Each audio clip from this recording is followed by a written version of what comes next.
My father used to say, "Watch this man." He's been cited by IGN, The Quartering, Timcast, The Daily Wire, Bounding into Comics, and even Dr. Jordan B. Peterson. What?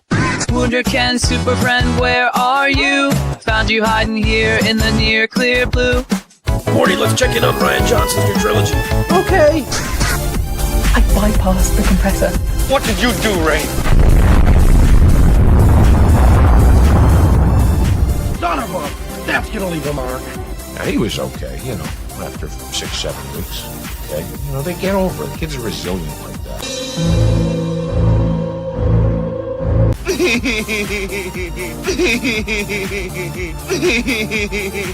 Yeah. I hate it. It's the standard, what would George do? I don't want you here. I'm sorry, George. I didn't think it would go like this. Fly, you fools.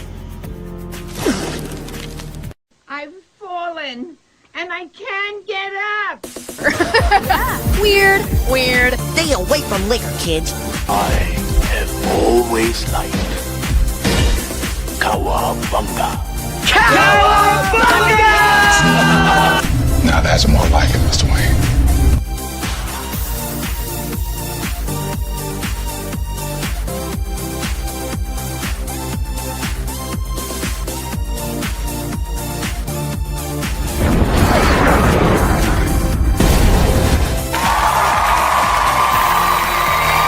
It's about how hard you can get hit and keep moving forward. How much you can take and keep moving forward. The Force will be with you. Always. That's how winning is done. I am vengeance. I am the night. That's what she said. I am Batman. If I won tonight, I would come home and we'd celebrate. Well, I'm coming home, we're celebrating. God bless you all.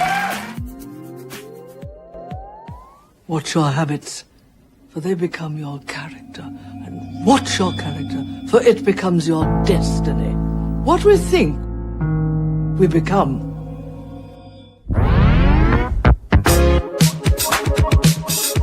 Ladies and gentlemen, boys and girls, in just 2 minutes, the lighting at the Magic Kingdom will dim for the performance of the Pro Show. We hope you enjoy and have a magical, truthful time.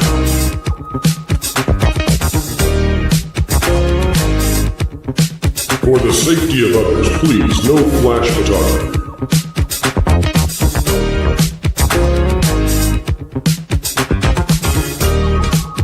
And welcome to ProVision 3D. All right, everyone, put on your opera glasses. I'm going.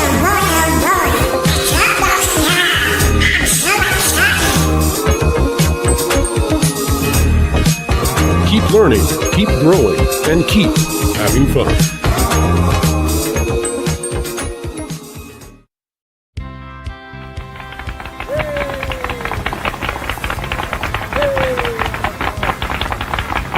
To all who come to this happy place, welcome. You know that you've been taught the golden rule: do unto others as you'd have them do unto you. Yes, Paul. Autobots, roll out. I'm bringing the party to you. If somebody's going to try to blackmail me with advertising, blackmail me with money? Fortune and glory, kid. Fortune and glory. Chicken jockey. All right, it's time to go to school, son. Come on, get your hands up, man. Are you okay? They'll never take our freedom.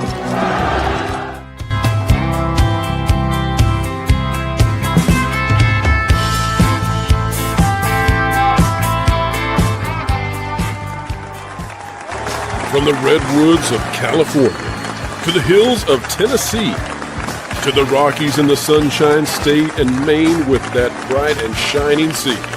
From coast to coast in North America, it's time for your host with the most, bringing you all the entertainment news that should be fun. Ladies and gentlemen, It's the WDW Pro Show!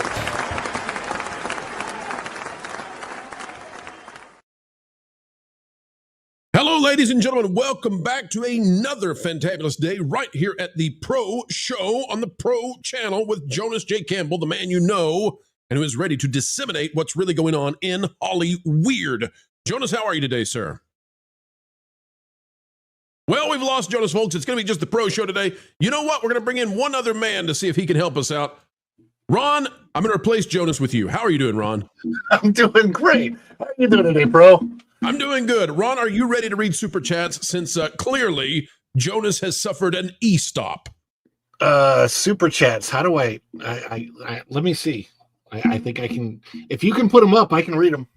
Hold on. We're getting word that Jonas is trying to break back into the show. Jonas is trying to... Jonas! There he goes.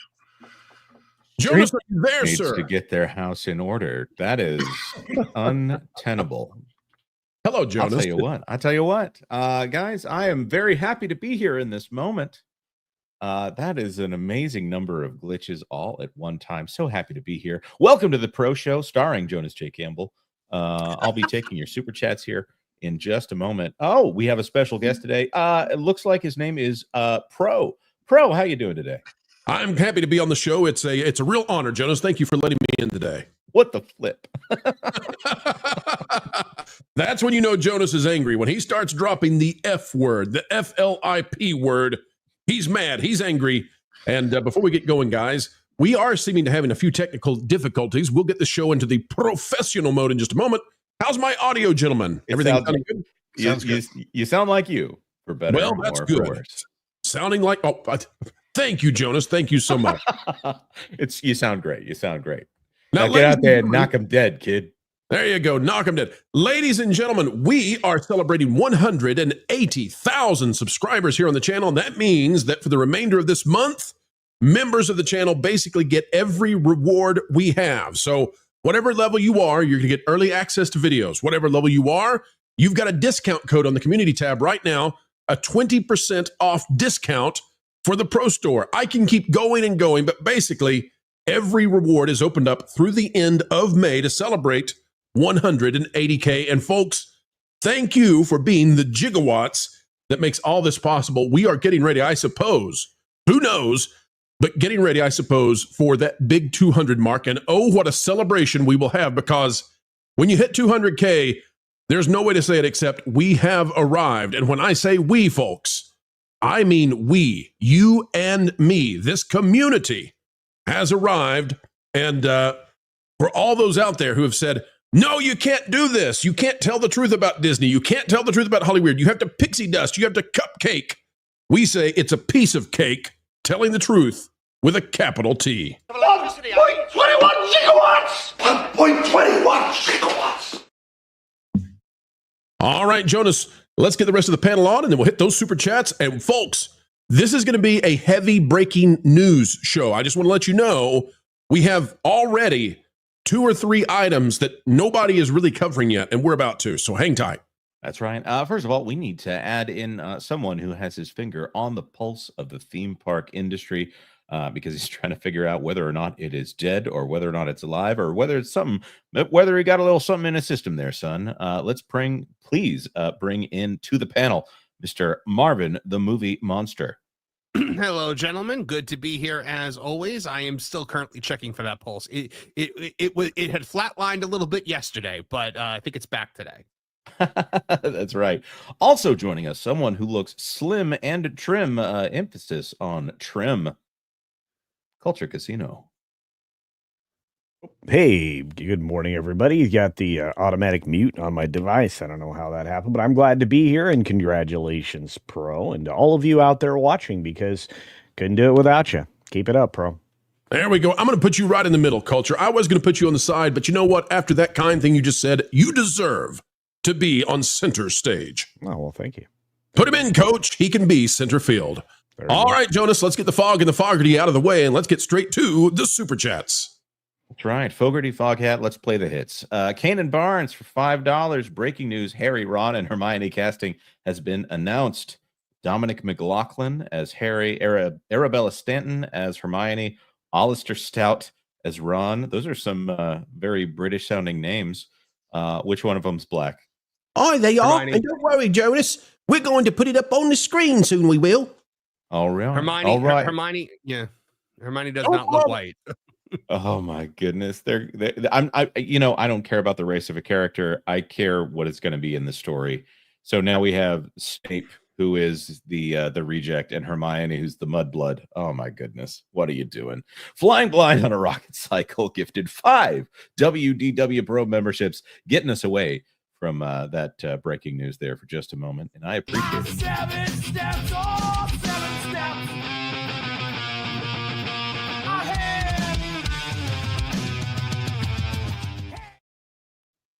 All righty. Packing Protons for $2. I think word of mouth will hurt Lilo.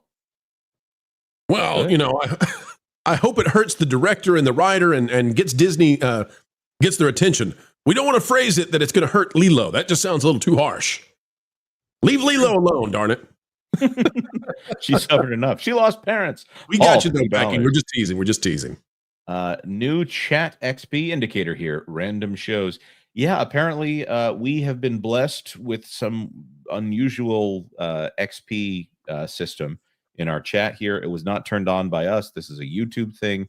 There's some kind of ranking system for who is the most experienced super chatter and chatter. So wait a minute. I don't know anything about this. Explain it to me, Jonas. What are we talking about here? Well, on many of the streams that I've been on over the last few days, there'll be a crown for certain people in the chat. And maybe this is not one of the channels. It's on that Park Place for sure, where they'll do some kind of XP-based ranking for the chat. All right. Well, in that case, folks, I guess we're going to have to get ready some new stuff. I didn't know about this, but, maybe you all are going to level up to 60, and we're going to have to get you an epic mount. I don't know. We'll figure it out. I promise. I can tell you, folks, that as of the last 24 hours, the Pro Show is now available in every language you can possibly know.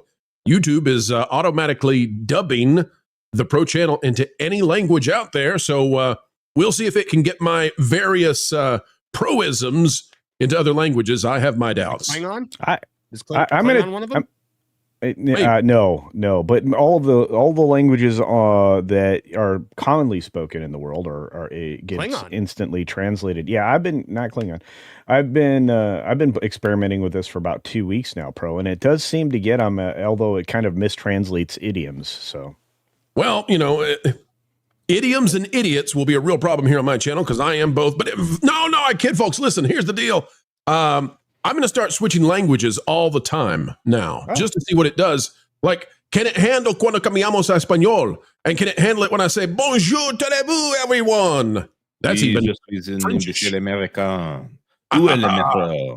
That's right. We will destroy your dubbing system, YouTube. Rick James for $2. Greetings from the greater New York City metropolitan region. It's one of my favorite regions. Happy to have you, Richard, and hope you're doing well today. I'm sorry, I didn't mean to cut you off there, Marvin. I was just going to make another joke about Klingon. Kapla. Cohen Film for $5. Ron, we enjoyed your short-lived promotion. What happened? That's where I think I took over for you for like 2 seconds. Oh.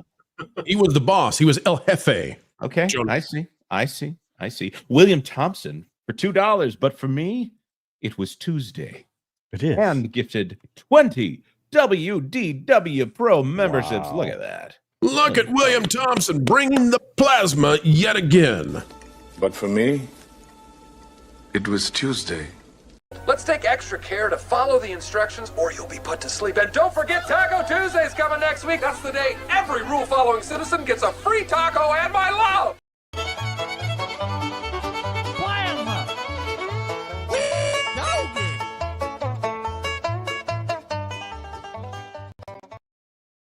And folks, remember, if you received one of those memberships from William Thompson, you now get access to almost every reward at every level of membership until the beginning of June. Safka John says for $5, WDW Pro, when you get to 200K, we need a face reveal. It would be your biggest show, don't you think? He has been on camera on the channel before. That's true. And you're saying I would have to pull these pixels down over my face? I can't believe you would want such a thing. Yeah, we've done camera before. Now, I don't know if it's available to anybody besides members, but if you go in the way back machine, members, go check out some of the earliest pro shows. The very first Halloween show, I was on camera. Others were on camera. It was a good time. Good time. That's right here. Let's see here. Slade Wilson is back for $5. Disney's coming out with a new bubblegum. It's called Blommy, and it's flavored like Wall Street investment agents. Interesting. Interesting. What? A tipping barn for $2 pro. I want my Epic Night Mohawk. Epic Night Mohawk. Huh. Well, you know, at the end of the Super Chats, we just might have to get one of those Night Elf Mohawks ready for you. I don't know. It might be impossible these days to find one even, though. I don't know. I would pity the fool. Slade Wilson, the G-rated man, for $2. Congrats on 180K. Jonas is still gay. Hi, Jonas. Hey, Slade. Good to see you. There we go. I was looking to see if we have. We'll have to pull it up later. We'll have to get the Mohawk later, folks. But we do have the Mohawk. And by the way, I hear there's a birthday out there. One of our longtime members and supporters is having a birthday. If he shows up, we've got a little celebration for him as well. But folks, it is time to celebrate what is happening in Hollyweird with the breaking news you need to know. So let's dive in right now. The news never stops, and neither do we. Jonas, are you ready for some Harry Potter? All right, well, that was a swatter of a response. Poor Jonas. He's having such technical difficulties. When Jonas comes back in, I want you all to just pat him on the shoulder, okay? He's having a hard time. We will. Hang on a second. Jonas? What you want, man? How you doing, pal? You okay? I'm freaking out, man. No. Jonas, we got your back, bud. StreamYard does not like me today. I'll tell you that. Been there.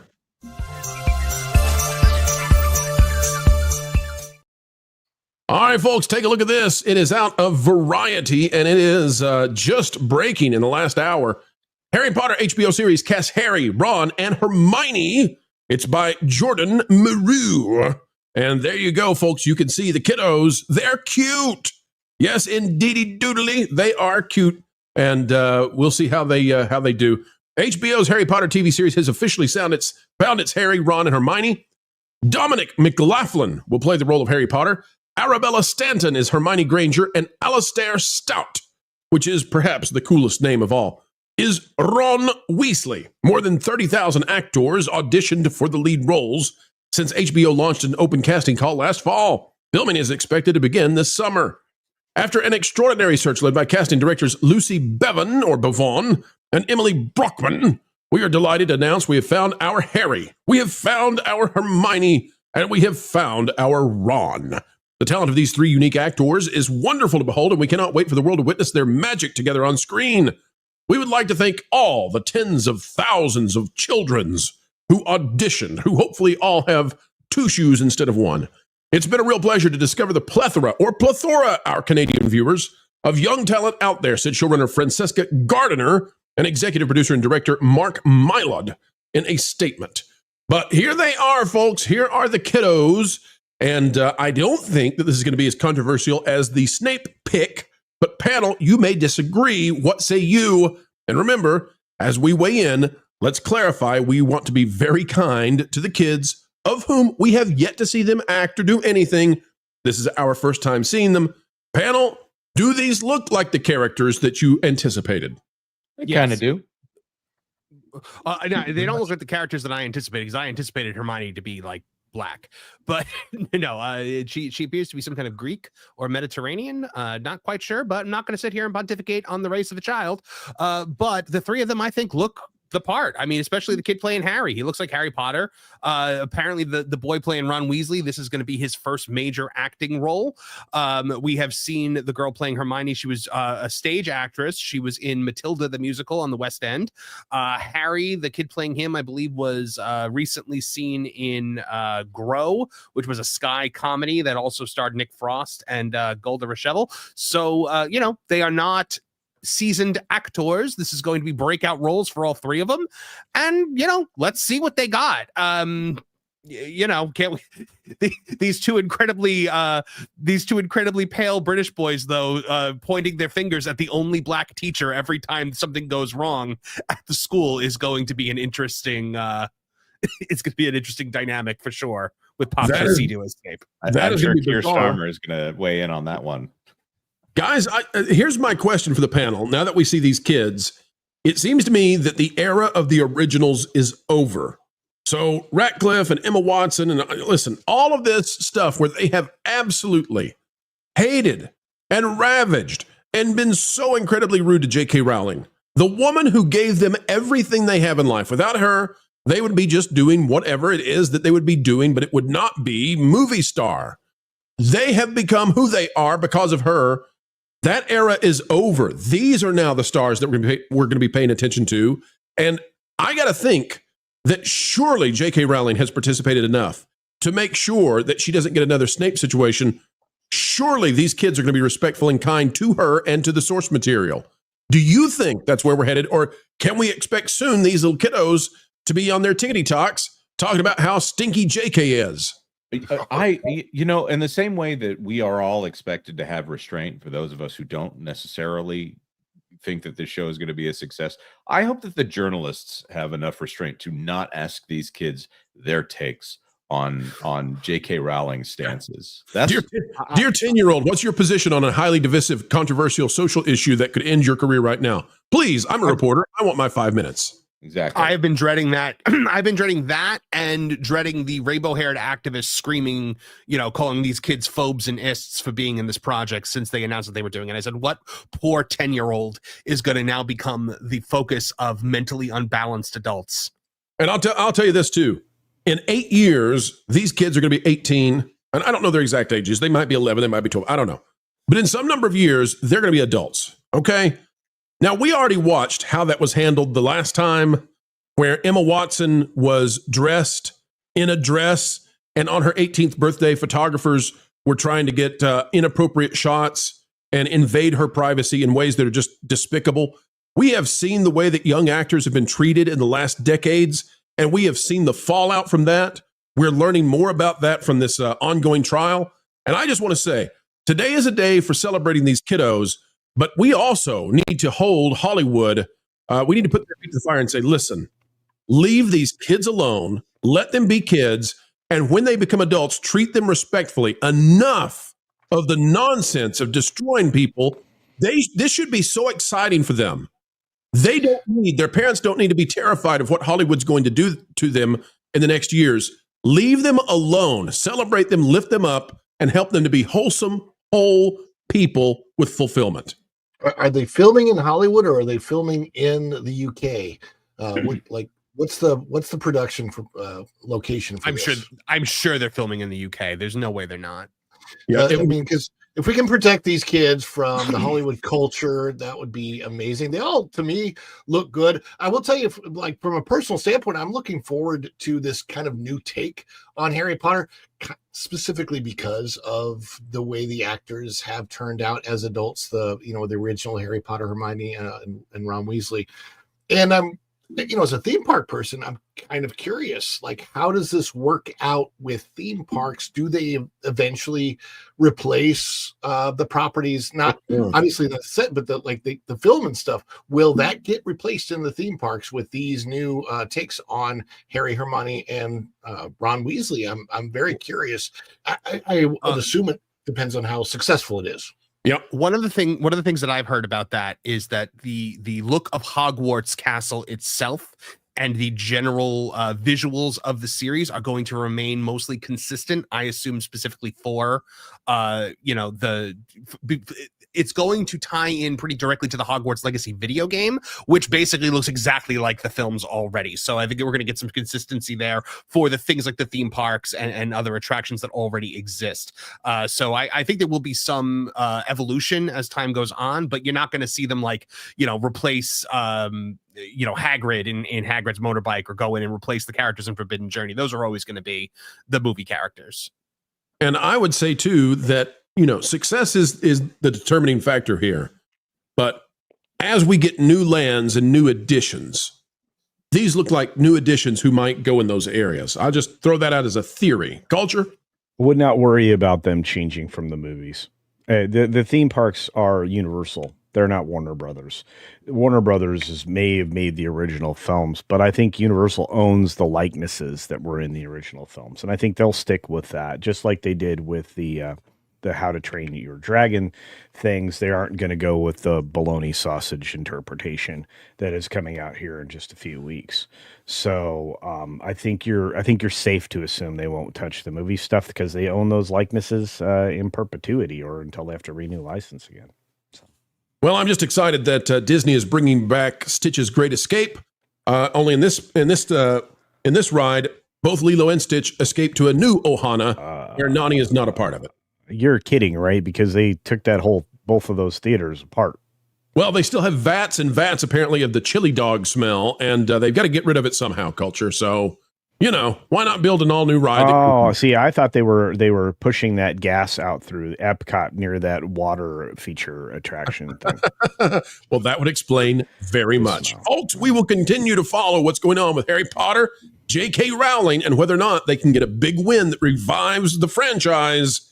For now, these kids seem to be great casting choices. We'll see how it goes. Jonas, we need to get the super chats up on the screen, and then we've got more breaking news. And this next one, basically nobody knows about this, really, outside of a few niche articles. I can't wait to bring it to you. It's Pedro on the way. Oh, no. Dragon Queen for $2. Sorry, Jonas had to fix some wires in Pro's home.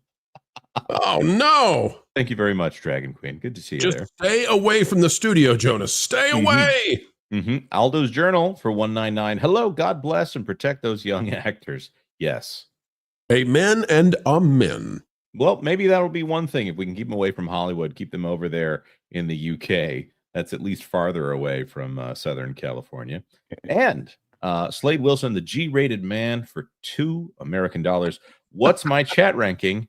I want a kitty cat for a mount. No, he's trying to charm a named mount in this instance. And I just have to say, I think I need a bodyguard in this instance, and I need someone intimidating, someone that will scare away, or maybe just cause Slade to straighten out a little bit. Please welcome to the panel, Kevin Apollo.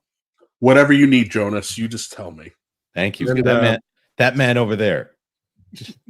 Slade, we want to apologize. It's not KK. I did do and say horrible, regrettable things. Good luck, Slade. That's a whole different audience. There's a can I fix her crowd on that one right there. That I don't think they'd mind that too much. No one can fix that kind of crazy dude. No. Scott Westbrook gifted 10 WDW Pro memberships. Thank you very much, Scott Westbrook. Happy to see you the last few days, Scott. Good looking out there, and take a look, folks. It's Super Cat Scott on the way.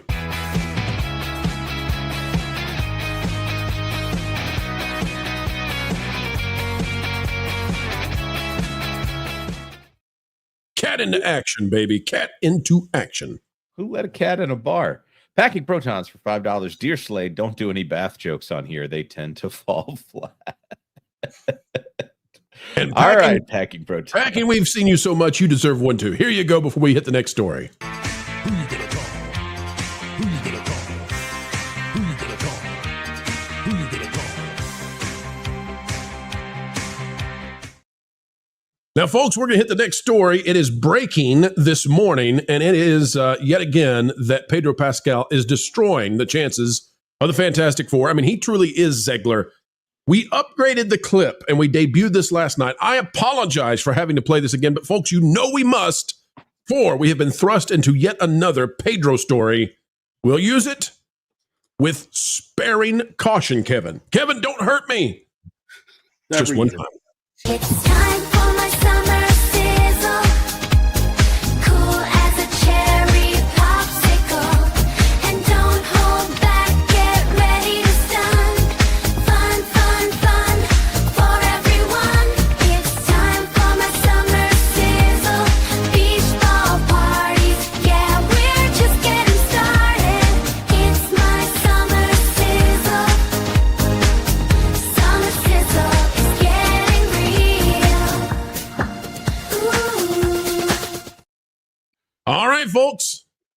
Here we are again.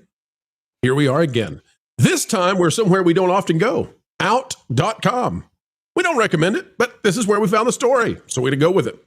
Pedro Pascal says he's a lazy 50-year-old bougie bee, and that's a mood. Let me say it again for those of you out there who may have just spat your coffee.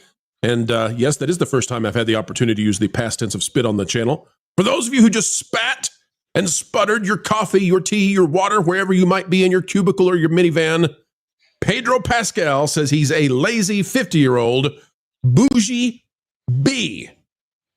3 bees, $3 billion, are riding on this man managing to shut up and let Disney release movies that they mistakenly chose to put him in. And here he goes again. Pedro Pascal has gone viral.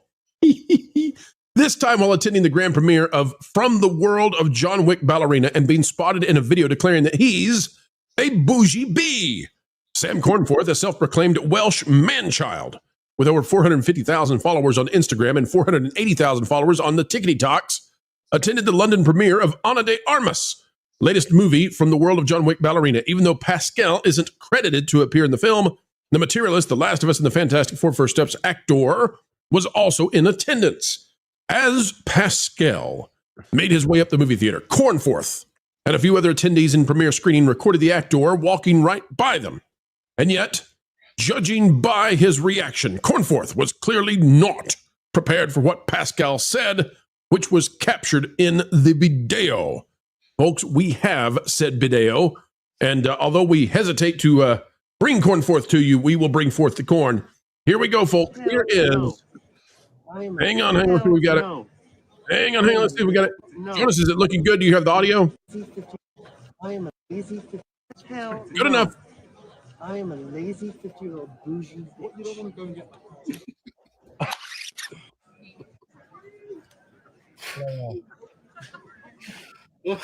The only thing straight on that man are his glasses. Hell no.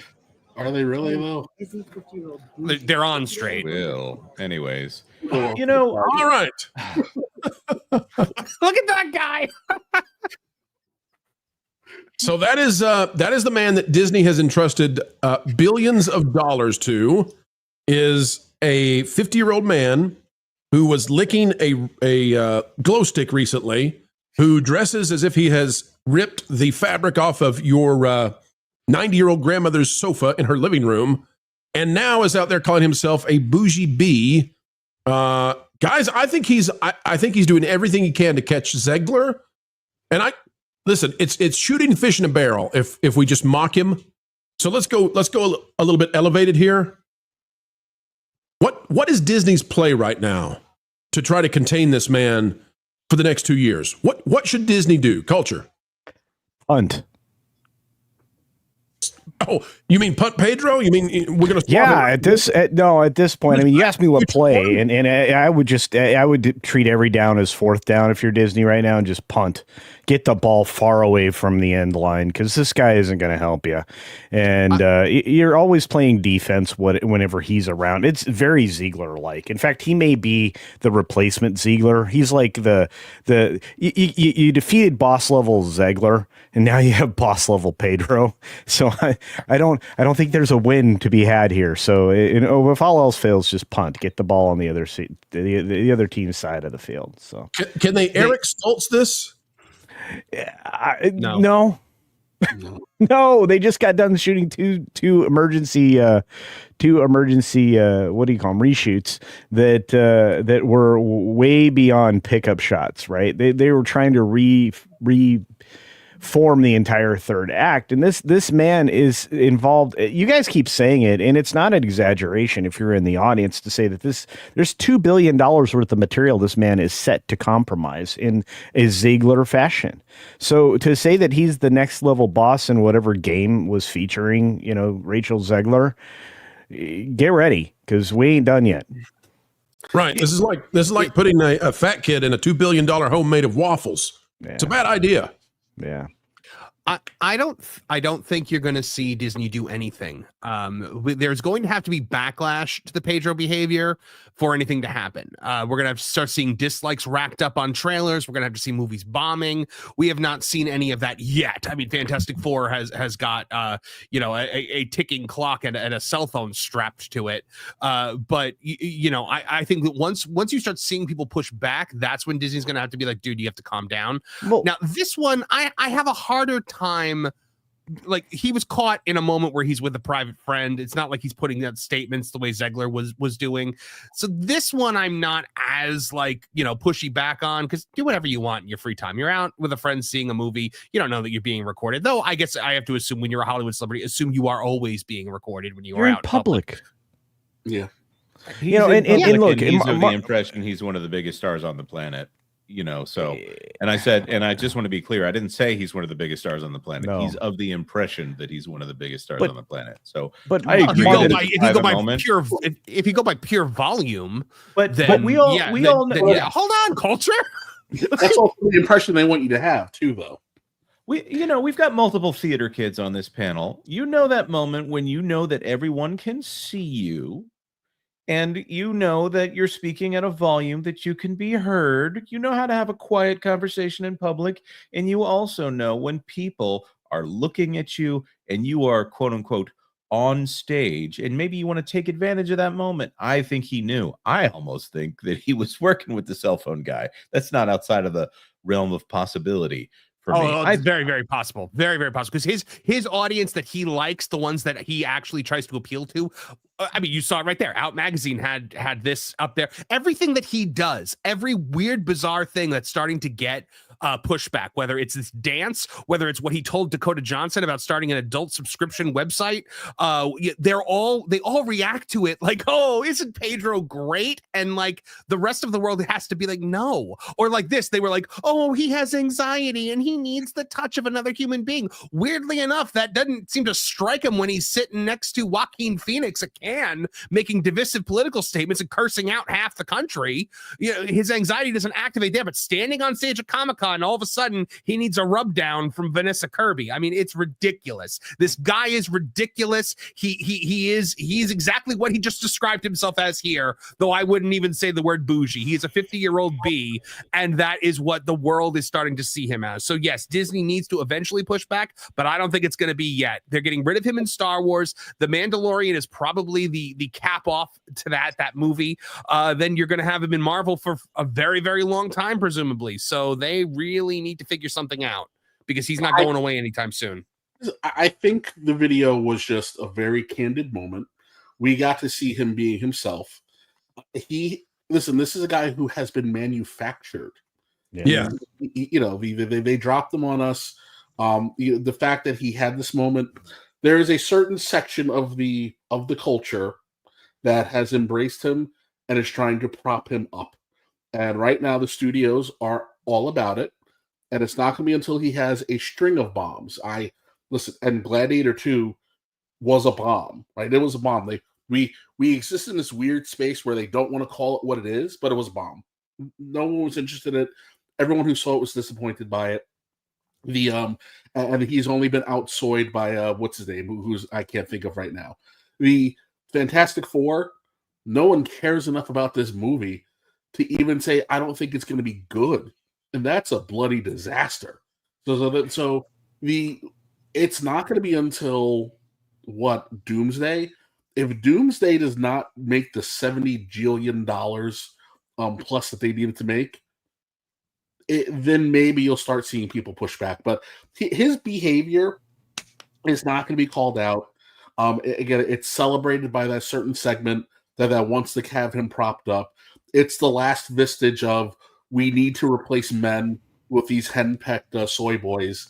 And he is their champion right now. So let him prance along, give him a Starbucks gift card, and let's just ride this out until it loses steam, because it's going to come. Well, it's like I keep saying, Kev, they are propping him up because he's the guy that will still do the stuff they want him to do. People like Mahershala Ali, people like Adam Driver, they're all pushing back against all of the nonsense. But for Pedro Pascal, it's literally like, oh, you want me to play second fiddle in a movie where I'm the title character to my female co-star? It would be my honor. It's about time.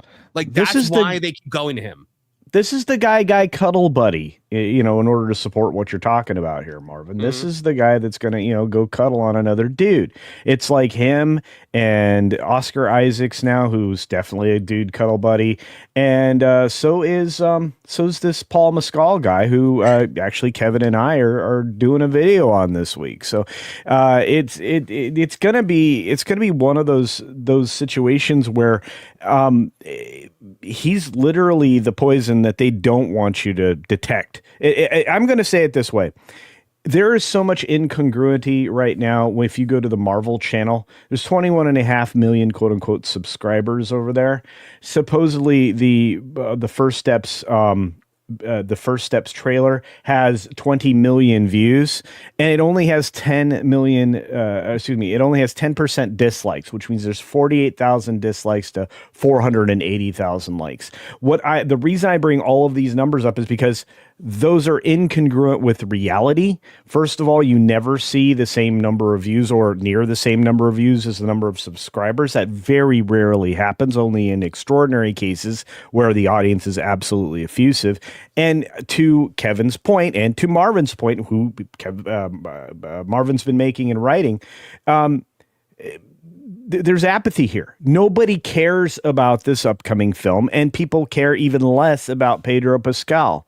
And not only is he manufactured, he's disliked for being so manufactured. I have a feeling that we are going to see a long line of dominoes falling over when it comes to Pedro Pascal's career with Disney. I think we'll get to Doomsday, but I don't think we'll get any further because he's the wrong guy to invest in.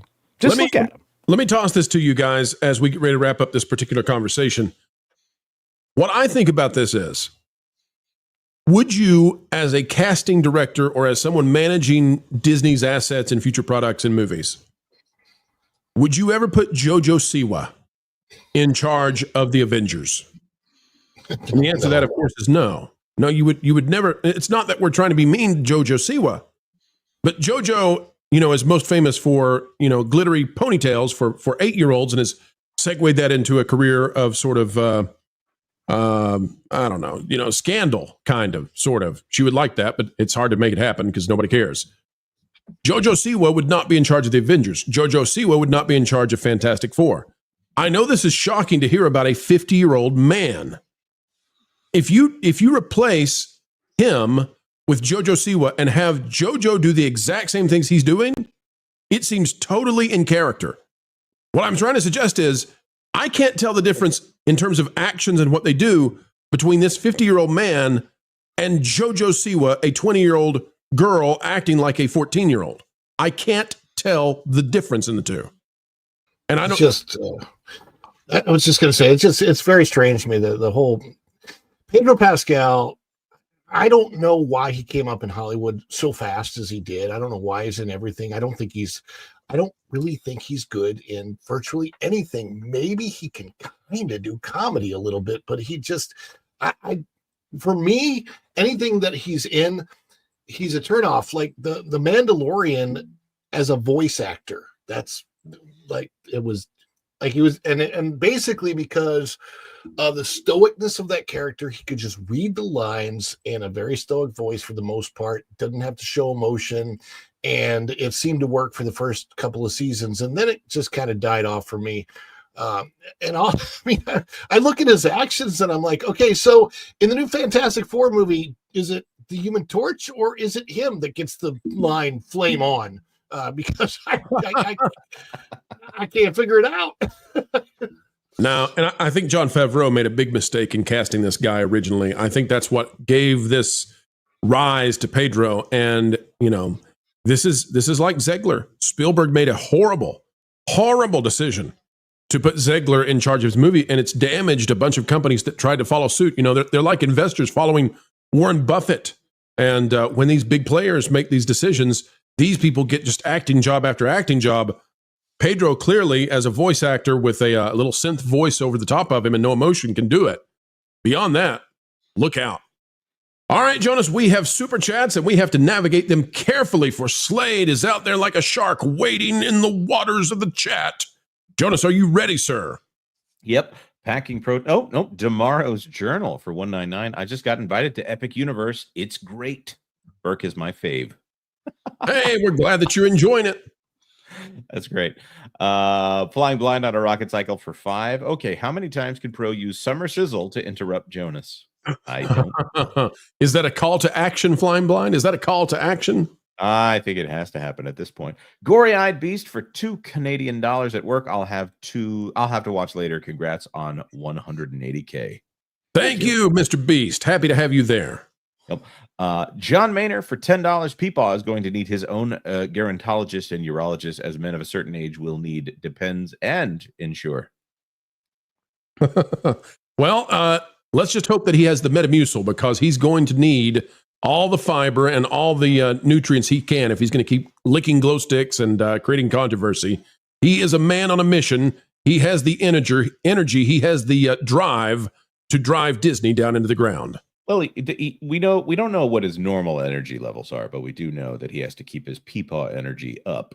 Packing Protons for $2. Did Culture get that kid his second Air Jordan yet? Culture, can you give us an update on the kid? Hang on, folks. We're going to go to an update on the one-shoed kid that Culture refuses to help right now.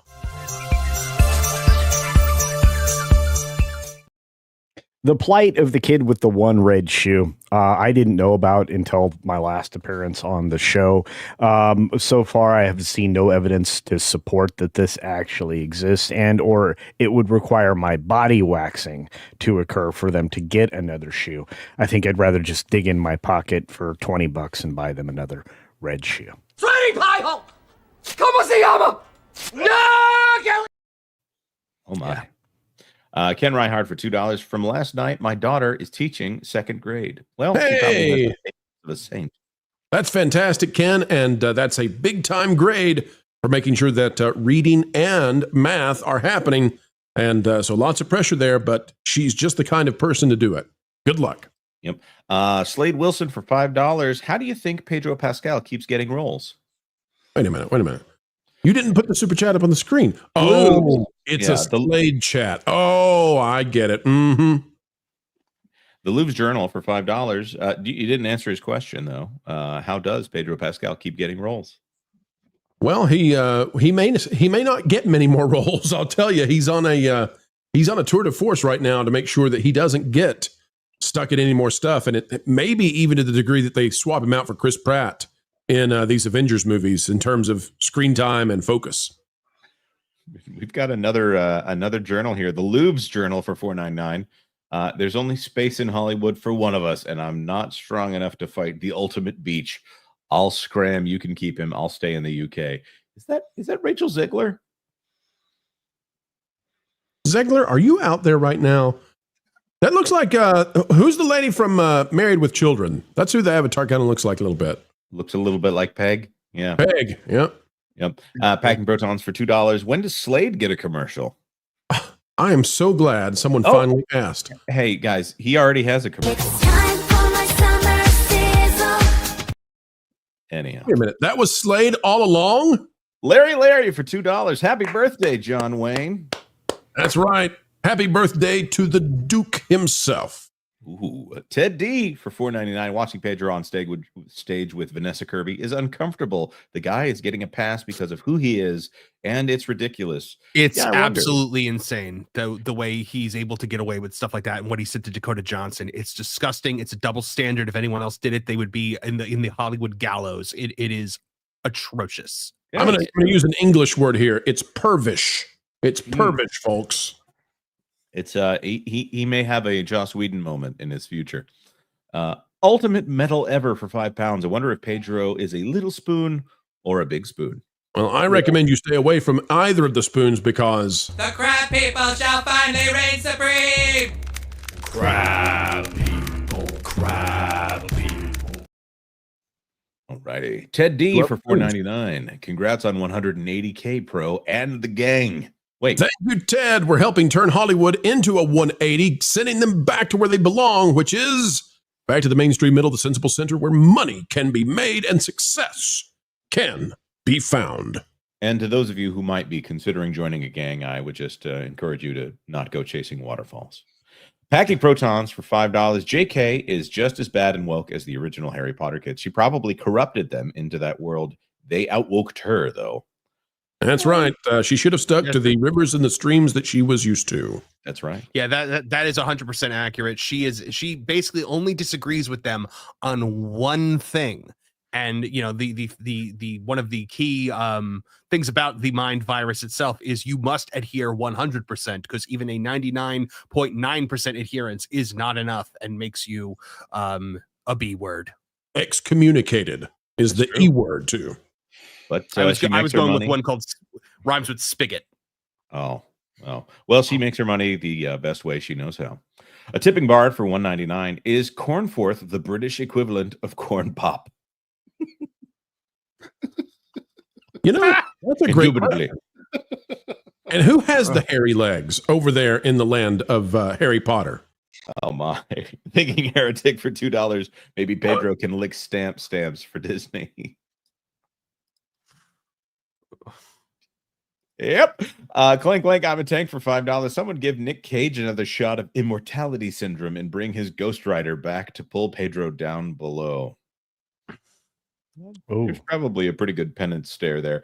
Dragon Queen for $2. I found the shoe. Vash has it in his basement. Oh I knew it. And then Juliet, member for 8. Congratulations on 180K, now to 200K.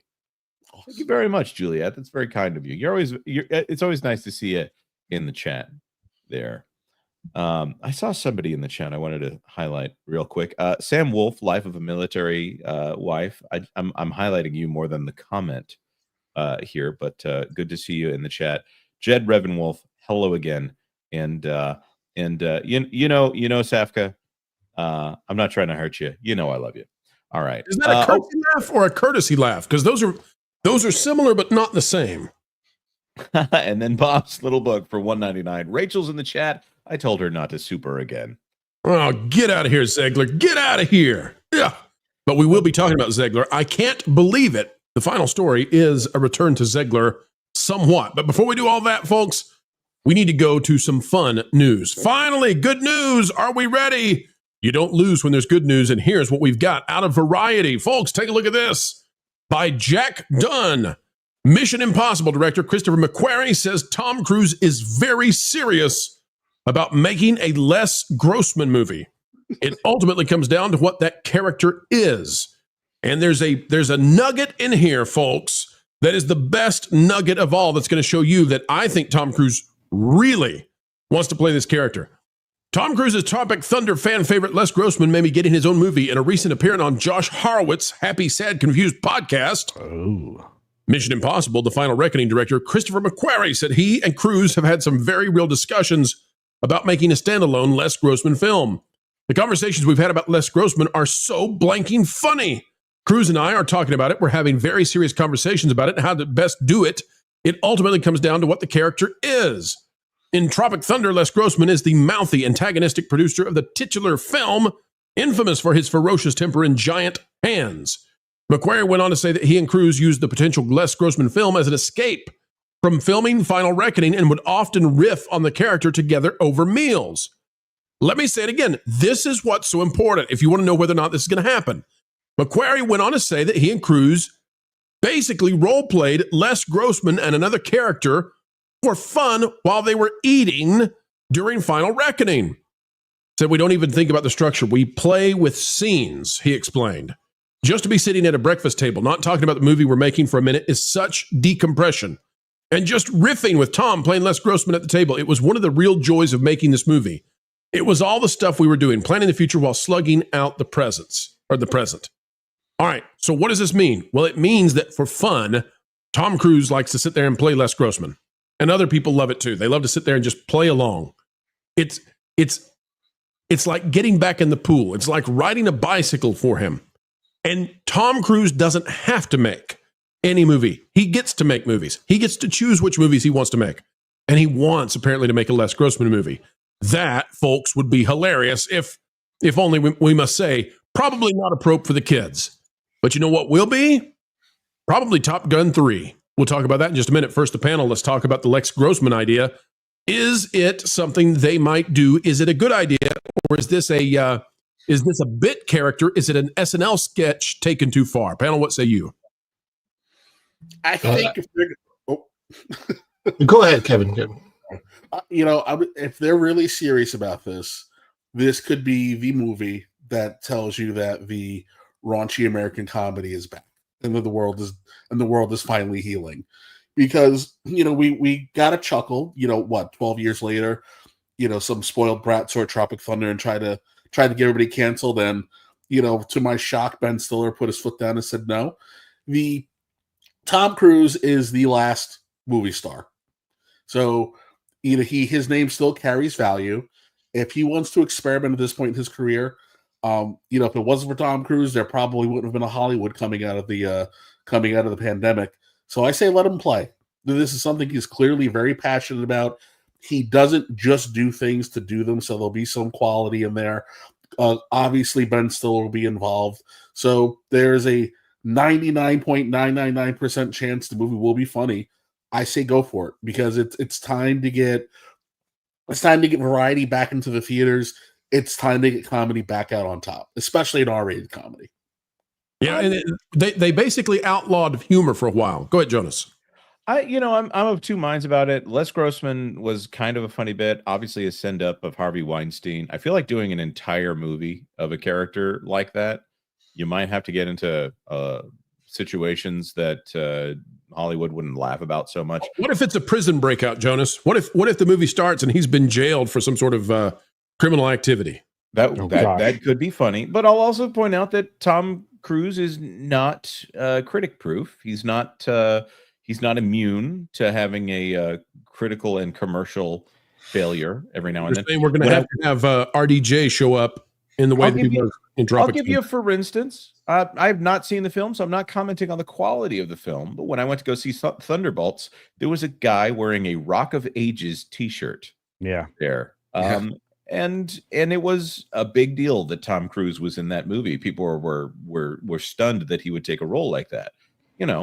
Then there are movies like Magnolia, which he did a great performance in Magnolia, and it got critical awards. But yeah, it's just kind of back there. I want a Rain Man 2, Jonas. Can we get a Rain Man 2 where he is the one who has a mental fogginess, a forgetfulness kind of disease, and his brother Dustin now has to take care of him? That would be amazing. Also, Night and Day. There's another one that just kind of poof. Oh, yeah. It existed for a moment and then it was gone. Yeah, I thought, and again, I mean, you're right. He's not critic proof, but he's got more resiliency than most people do in Hollywood. I'd say, through the down periods of his career, he's been able to survive them rather well, including the couch jumping incident over on Oprah's show.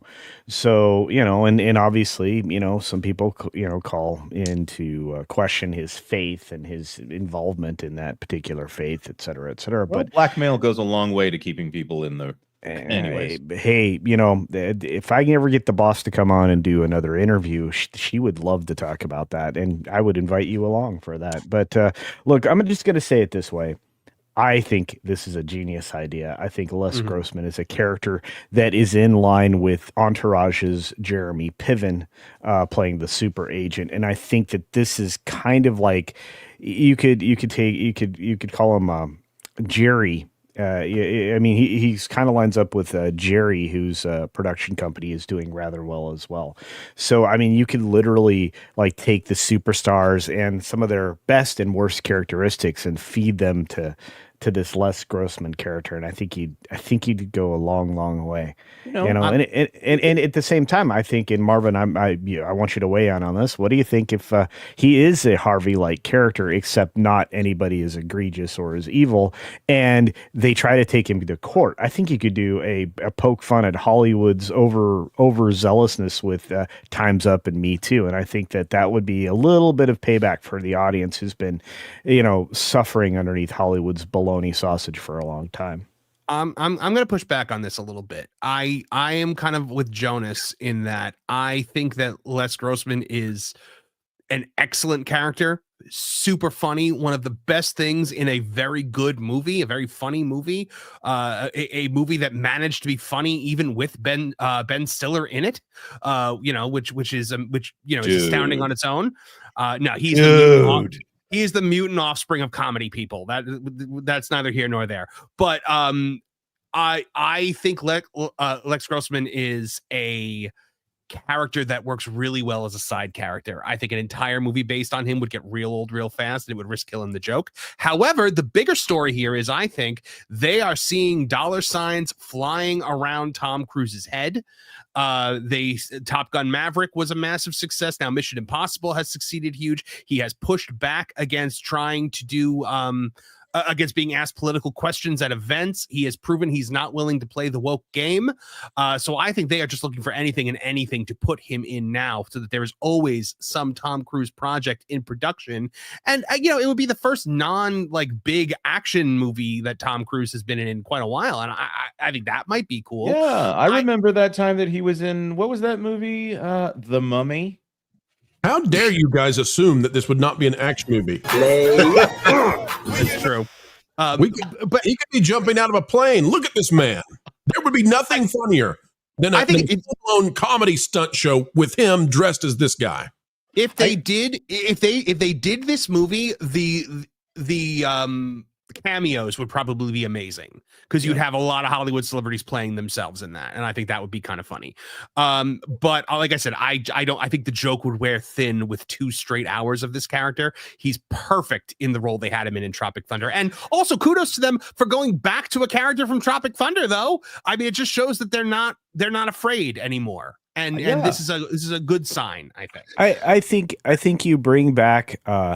I think you bring back the counterpart, the other agent, that was begging for crumbs for their, for Ben Stiller's character, and you bring him back in the fold. Yeah, because Jack Black hasn't been in enough movies lately. No. I'm talking about McConaughey. McConaughey. Okay, I'm with you. Yeah, and you bring him back. You have them play off each other. And how dare you, Marvin, for not wanting to make money?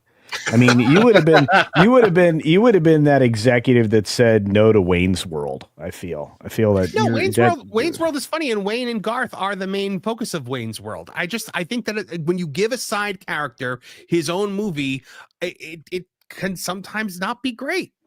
Or they could go out there and make that American-made money or Oblivion money. Let's talk about Top Gun Maverick money real quick. Let's just get this in the conversation. Jeff Smith has this over at Men's Journal. It says, Top Gun Maverick director makes telling admission about the sequel. Folks, we don't got to read it. I'll just break it down for you. They say they have it figured out. They know what they would do. They know what they want to do. And they're likely to get on it, making the third in the trilogy for Top Gun. So what do you guys think? That the audience out there, we polled them on this.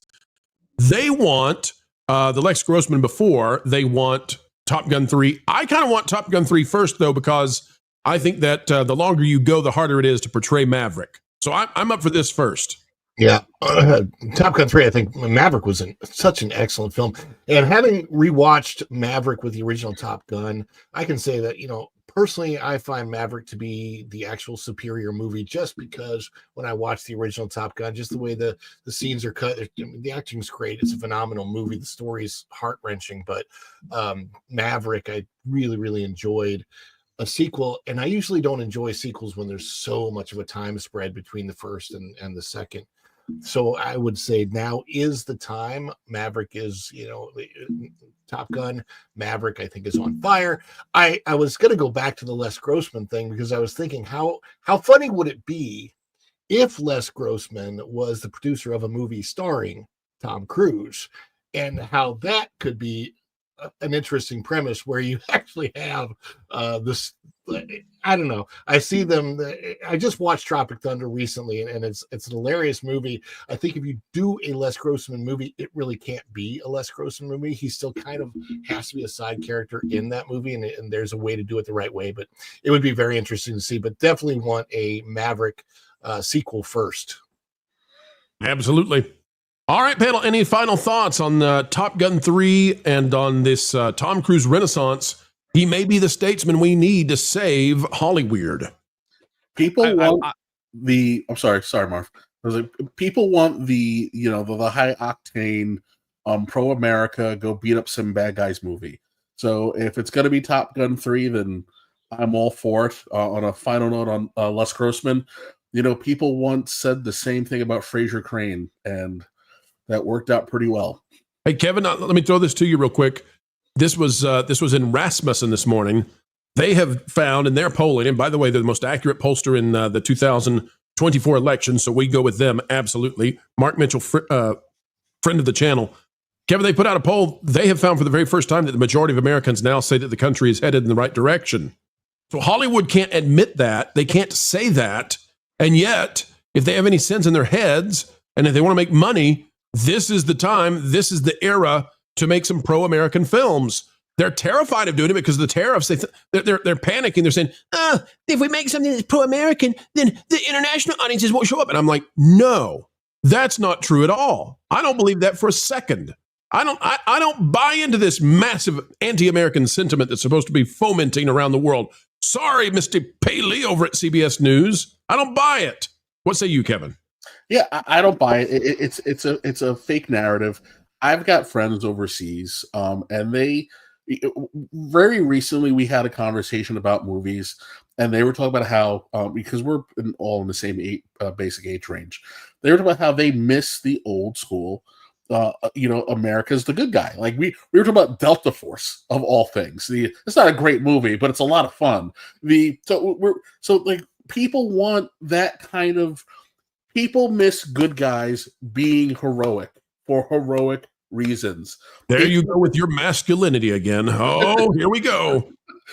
I knew we were going to talk about Pedro today, so I had to wear this shirt, a shirt that only a man could wear. People want heroics. People want over the top action. People want to feel good. They want a reason to cheer. So give people what they want. I get it. Hollywood doesn't want to have to admit that they backed the wrong horse for the last 30, 40, 50 years. But learn the lesson of the 80s. They made a lot of money in the 80s, and the 80s was an ode to American might. So bring it back. Just bring it back. The Hollywood machine has been against American exceptionalism for years now, but American exceptionalism sells. Top Gun Maverick was about American heroes. I just did an entire editorial about this yesterday for Memorial Day about how Hollywood has abandoned American heroes and it needs to embrace it again. The world is okay with the idea of American heroes. Don't believe the hype, guys, because at the end of the day, the people still remember the fact that during the big one, WDW 2, the U.S. came in, theme music blaring, and made the save. So people remember America as the heroes charging in. I don't think people will have a problem with American exceptionalism in movies in other countries. I really don't. I'll also point out that while it looks like they're making the money symbol with their hands right there, that's the Korean heart symbol. It just happens to look like the American money symbol. Another country that, might. It's a double entendre, Jonas. It means both. But, Jonas, here's what I would say. I bet you that a pro-American film, I bet you that the men of the red, white, and blue, and the ladies too, will treat the Frenchies and everybody else over there in Europe better than the First Lady of France will treat her husband. We will, listen, a pro-American movie is no slap in the face, and you can take that to the bank. Internationals. Those are big hands, too. Show me the money. Show me the money. All right, Jonas, show me the super chats. All right. Here we go. Packing Protons for $5. Should Pro add Summer Sizzle to Vacay Radio? Poll time. It's getting popular. I think that Pro had an executive decision that song is only for gags. Yeah, so that song was originally planned to go to Vacation Radio. When I heard it, I said, no, that is worse than Britney Spears in the late 90s. It is not going anywhere near Vacation Radio. But folks, we are launching the Rock Station, and it's coming out very, very soon. Stay tuned. June 5th at 3 p.m., we will be releasing our first 16 rock songs. You don't want to miss it. It'll happen right after the Pro Show, June 5th. Comics Dad for no dollar says, hi, Jonas. Hi, Comics Dad. William Thompson for $2 in honor of the Duke's birthday. That'll be the day. That'll be the day. That'll be the day. You know, I heard that Kurt Russell was doing a John Wayne impression when he did Jack Burton in Big Trouble in Little China, and I think he never stopped doing a John Wayne impression. I'm just going to say it. Mark Daly for $5. So if Cruise is playing Les Grossman, does Robert Downey Jr. get to play Venus Flytrap? I think he's going to play the dude who's playing the other dude. They need to have him play. He doesn't need to play the same character because his whole deal was he wanted to go even farther. He wanted to go beyond. So he needs to play a young black woman. Like he needs to not only identify as black, but also female, but also as young. Robert Downey Jr. as Hermione Granger confirmed. Yes, perfect. Let's do it. Kevin Thompson for $5. William Thompson for $5. Kevin looking like Tiny Lister without the cross eyes.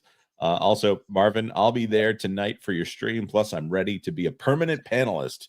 Just kidding.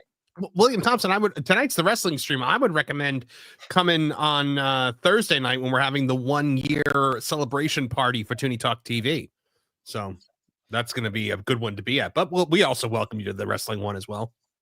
That's right. Uno años for the translators out there.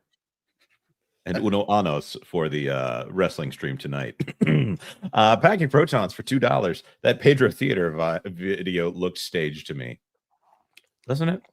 The world is Pedro's stage at this point, and we're just the sufferers in the audience. I'm sorry, I interrupted Kevin up there. I didn't mean to do that. Oh, it's okay. It's okay. I had a question. So now that gingers are black, does Hermione need to be recast as black? I was hearing about this development, and I don't know. Is this something that I need to ask a ginger about? I'm really confused, but I know it's all over the place now. Oh, Ireland is never going to be the same anymore. Oh my goodness. Ireland has been through the ringer as far as identity goes. Maybe we can commiserate over some potatoes. Mark Daly for $5. Time for my summer sizzle. Cool as a cherry popsicle. I'm sorry, Jonas. That was a 1-hour delay from the time we had a super chat request to interrupt you with Pedro. It took a while, folks, but we got there. Yep. Mark Daly for $5. Sure, a pro-American movie will play overseas. Just look past China, which should do anyways because the margins are terrible. There's Agreed. no reason. Yeah, there's no reason to give money to China anymore. They take the majority of the box office. We get very little of it back. It was always just for bragging rights. Just stop it. They don't want our movies anymore. They're making their own. Stop giving them the time of day. Yep. Clank Clank, I'm a tank for $5. Please have a scene where Les Grossman calls she Winnie the Pooh. You know what? There's a way we can figure out how to do that. We can make that happen here. We'll find it. Yep. William Thompson for $5. I actually miss Golan Globus low budget action movies. I actually watched a ton of those movies. Wasn't Masters of the Universe Golan Globus? What was the really famous one that ended up going through them? Isn't that Breaking 2, Electric Boogaloo? No.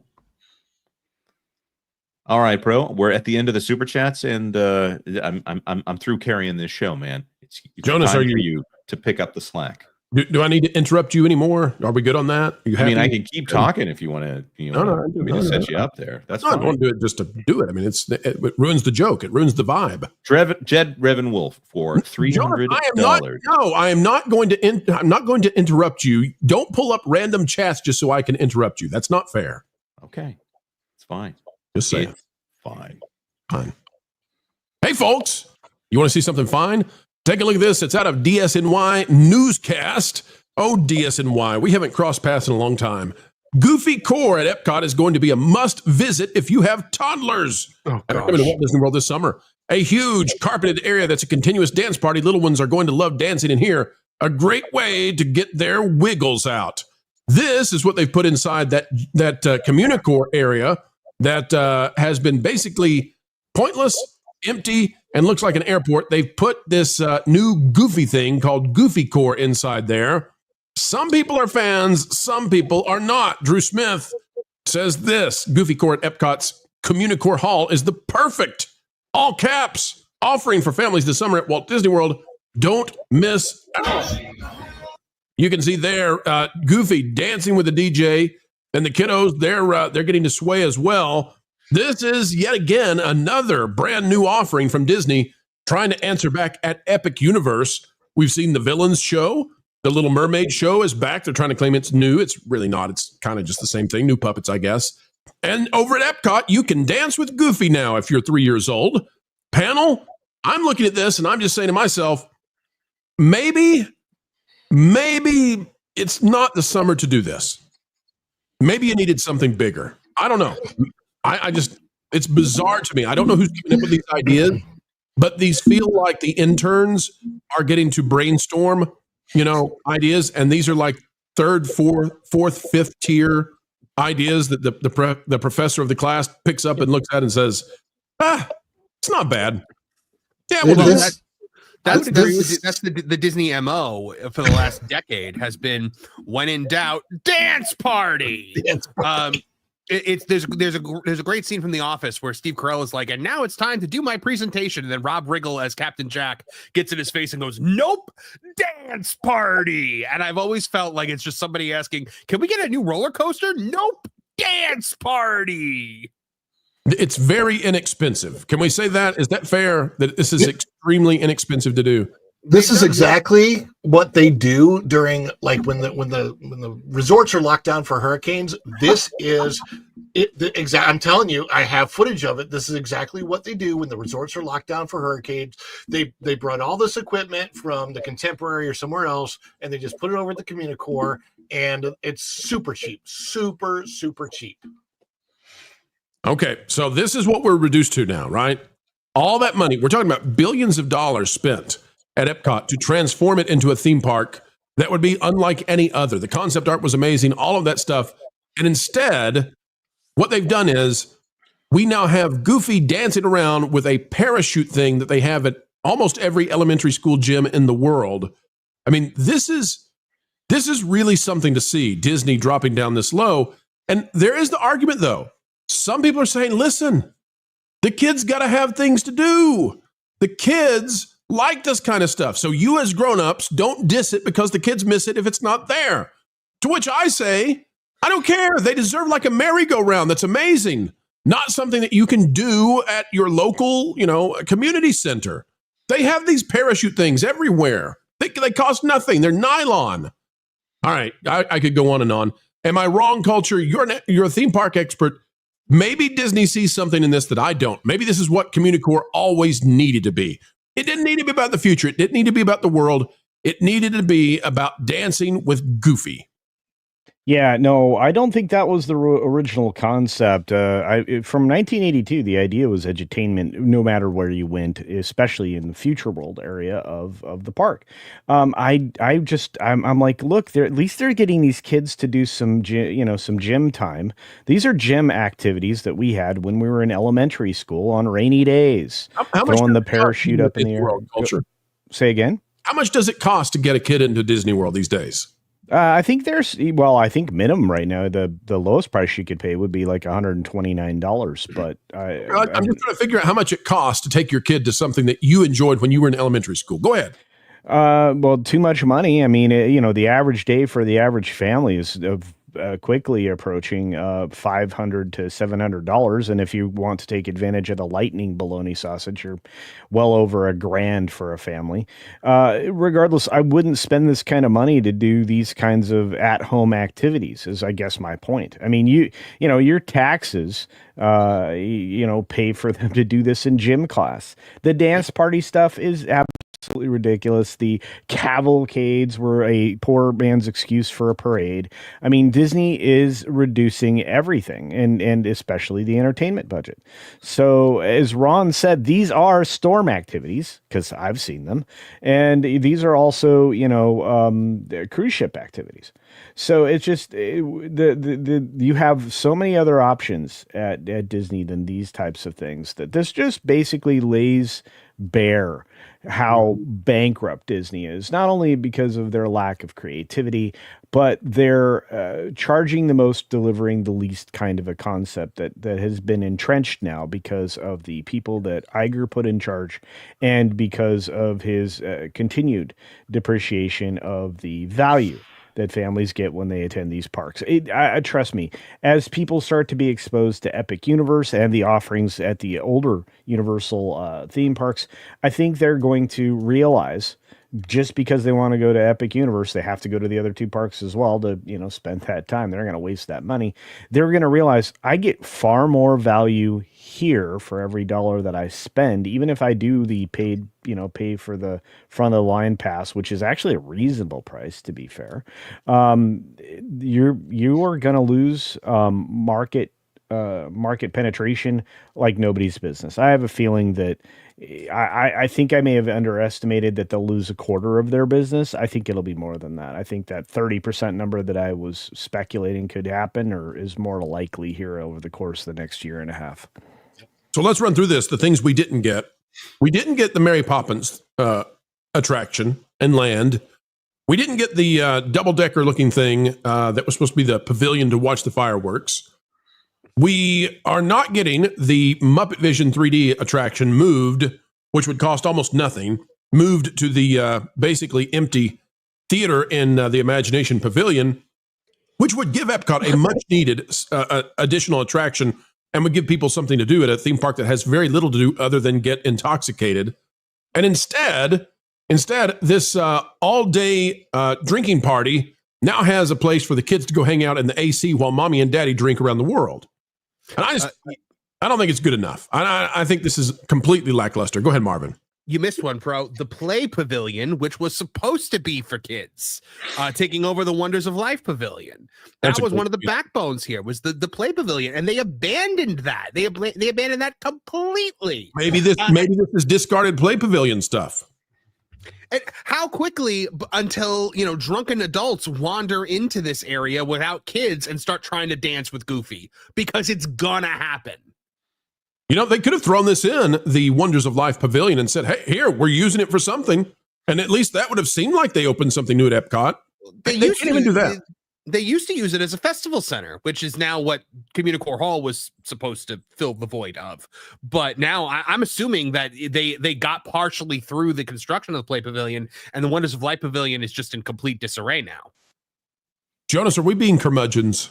Are we poo-pooing a good time? Are the kiddos out there, are they going to be dancing the day away with Goofy? And here we are saying, oh, no, not good enough. When the kids, it's about the children. I don't care if they have one shoe or two. They're going to be dancing like they're footloose. I don't think that anyone here is saying that this is a bad time. This is just something that this is all that Disney has right now, and that's really the problem.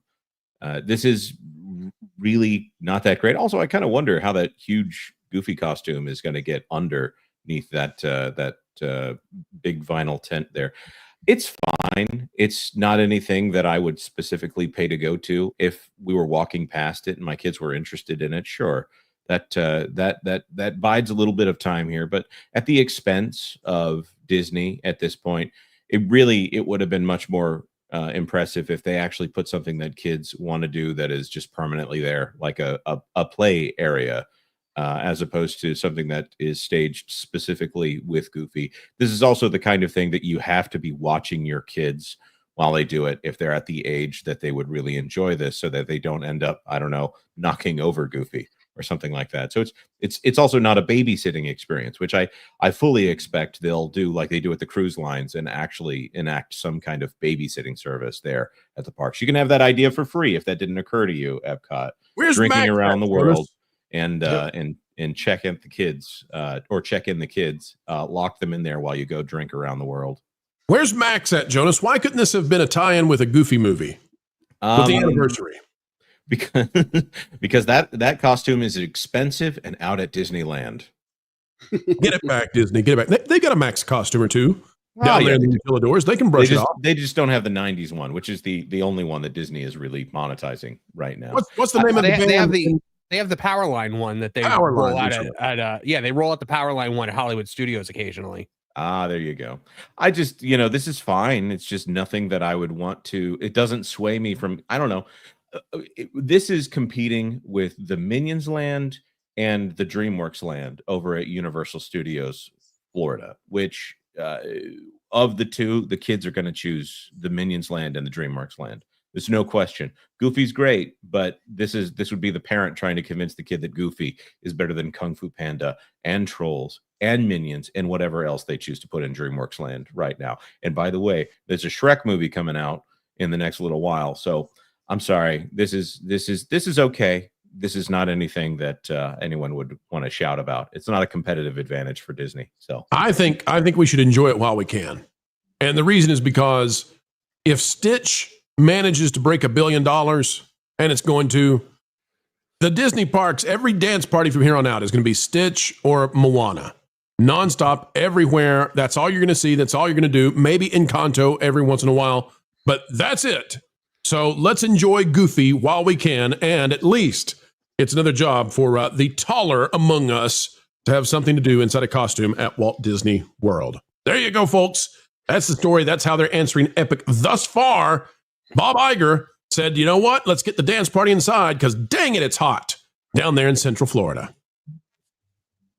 Did I make sure, did everyone have a chance to weigh in on that very serious story? Has everybody had a chance to say what they think about this very serious, mature story? Ron, did you get in on that one? Yeah, I pointed out that that's all they do during. I mean, it's a hurricane dance party. That's all it is. And like I said before, it's the same thing that we've all experienced at our schools with the parachute thing. I just it's a waste of the Communicore space, and I don't know that space is. It's been a problem since it opened, and I don't think they're ever going to figure out exactly how to use it because it's not big enough. It's a very strange size when you go inside there and you realize this was supposed to be a festival center, and it's a third of the size of anything that they've ever used as a festival center before. So very weird.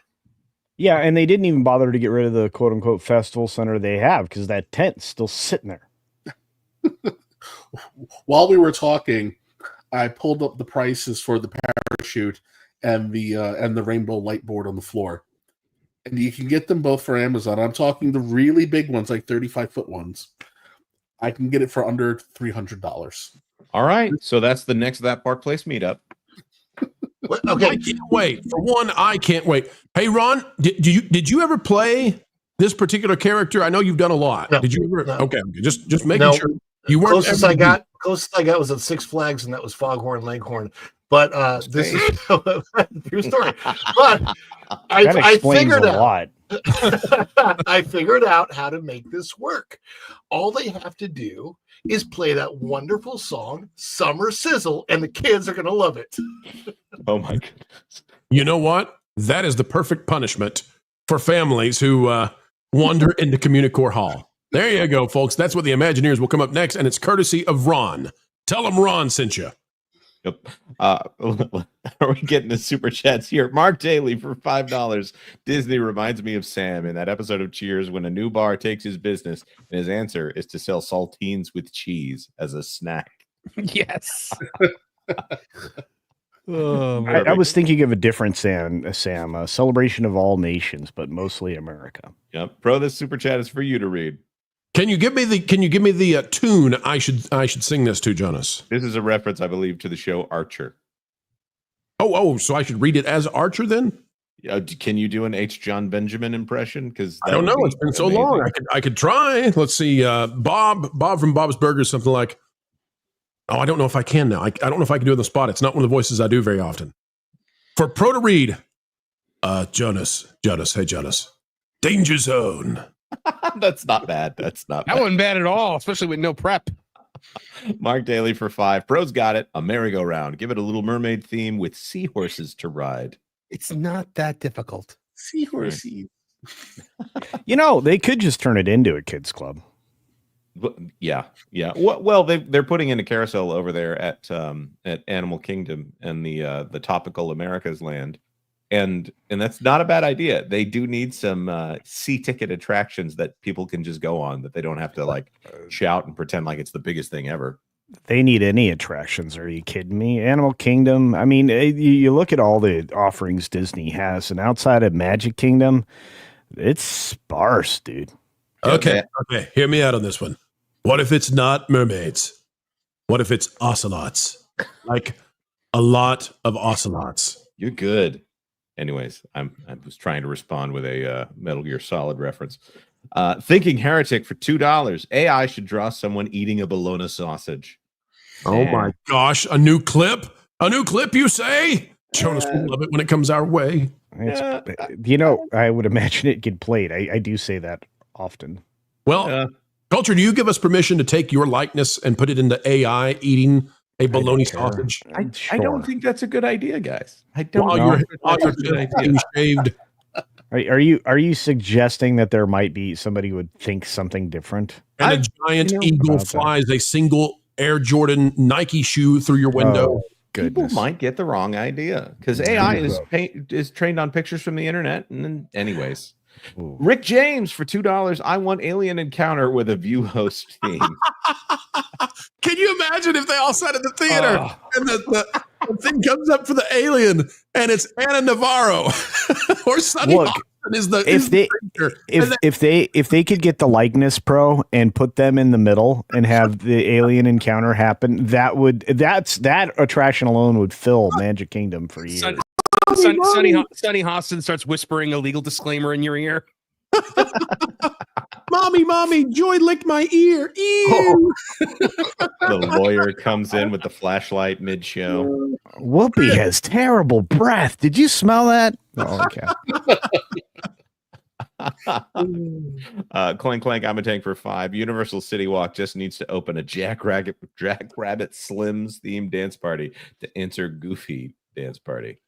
Yeah, I mean, come on, folks. This would be like if Universal Studios opens a Woody Woodpecker dance along and then pretends like that's a thing that people are going to get excited about. Come on. I have never seen them do a Universal dance party ever. Sorry, Culture, you were muted, so I took advantage of the situation. Oh, no, it's fine. And you know what? I have. It's called Mardi Gras. Five's 5-step hoedown. Let's get it going. Let's do it right now. Yikes. William Thompson for $10. I don't know. Maybe we should just cement it all, paint it green, and call it a day because that's how far Disney has fallen. And I'm available every day for 2 weeks soon. Woohoo! Yes. William Thompson coming to a panel near you. These are the days, folks. These are the days. All right, well, let's continue on our way through the news. And, investors are turning on the Walt Disney Company. Maybe it has something to do with what we've been reporting on. I don't know. But take a look at this. It is out of Seeking Alpha. Paul Frankie is the one with this one, and it ain't stanky. Disney has underperformed. Sorry. Sometimes even I do the rhyme and think that went too far. Disney has underperformed. I take it back. Like a slinky, I bounce back. I'm sorry. I read this headline before, and I didn't understand what they were saying, and now I understand what this headline means. Please go ahead as my jaw drops. This is going to be delicious, okay? Frankie with the stanky. Here we go. Disney has underperformed cash over the past decade. So whose fault is it, folks, and why should you not invest? Orange man bad. It's not Bob Iger's problem. Trump's isolationist policies won't help. Oh, this is beautiful. Just know that the investors, just know that Wall Street, they got to have a reason for not diving into the agenda, okay? It says, I reiterate my sell rating, and folks, this is not from me. I'm not your financial advisor. Nobody on the panel is your financial advisor. If you want a financial assistant, go get one who's credentialed and respected in your neighborhood. These are the people in your neighborhood. I reiterate my sell rating on Disney due to significant macro headwinds, especially from Trump policy changes impacting travel tariffs and international consumer views. Disney valuation is not low enough given heightened recession risk. Lagging performance versus the S&P 500, elevated asset pricing premiums, and improving odds of a rise in interest rates. 2025 share upside appears capped at 125, while downside risk below 80 is possible if global consumer sentiment turns against American brands, making Disney unattractive above 100. In other words, our dear friend Paul Frank, he is way too deep into MSNBC and CNN. But that said, the play here is that they're trying to give some reason why you should not invest in a Disney. Ignore some of the fundamentals of what they're saying and just dive into where they admit what we've been telling you, okay? Although we're not giving you any financial advice, and we never would. Says, I turned bearish on the Disney company. What was that? A function of worries about future Trump government policy changes and how they would affect the U.S. economy. In particular, consumers tend to cut back on travel plans and discretionary spending for entertainment when a recession arrives. Oh boy, maybe this was released a month late. And times are tough for individual pocketbooks. The stock did plunge when the U.S. equity market into April on the terror of reality hitting home on Wall Street players. However, the latest 40% Disney bounce higher in the stock is something of a head scratcher for me. It's not for us, of course, because we saw what happened. Disney dazzled with their brand new theme park they don't have to build. That announcement says, I have little doubt that traffic to U.S. theme parks will fade the rest of 2025, even without a recession. Now, this is important to hang on to, folks. What does this person know? What do investors know that Disney isn't necessarily telling you?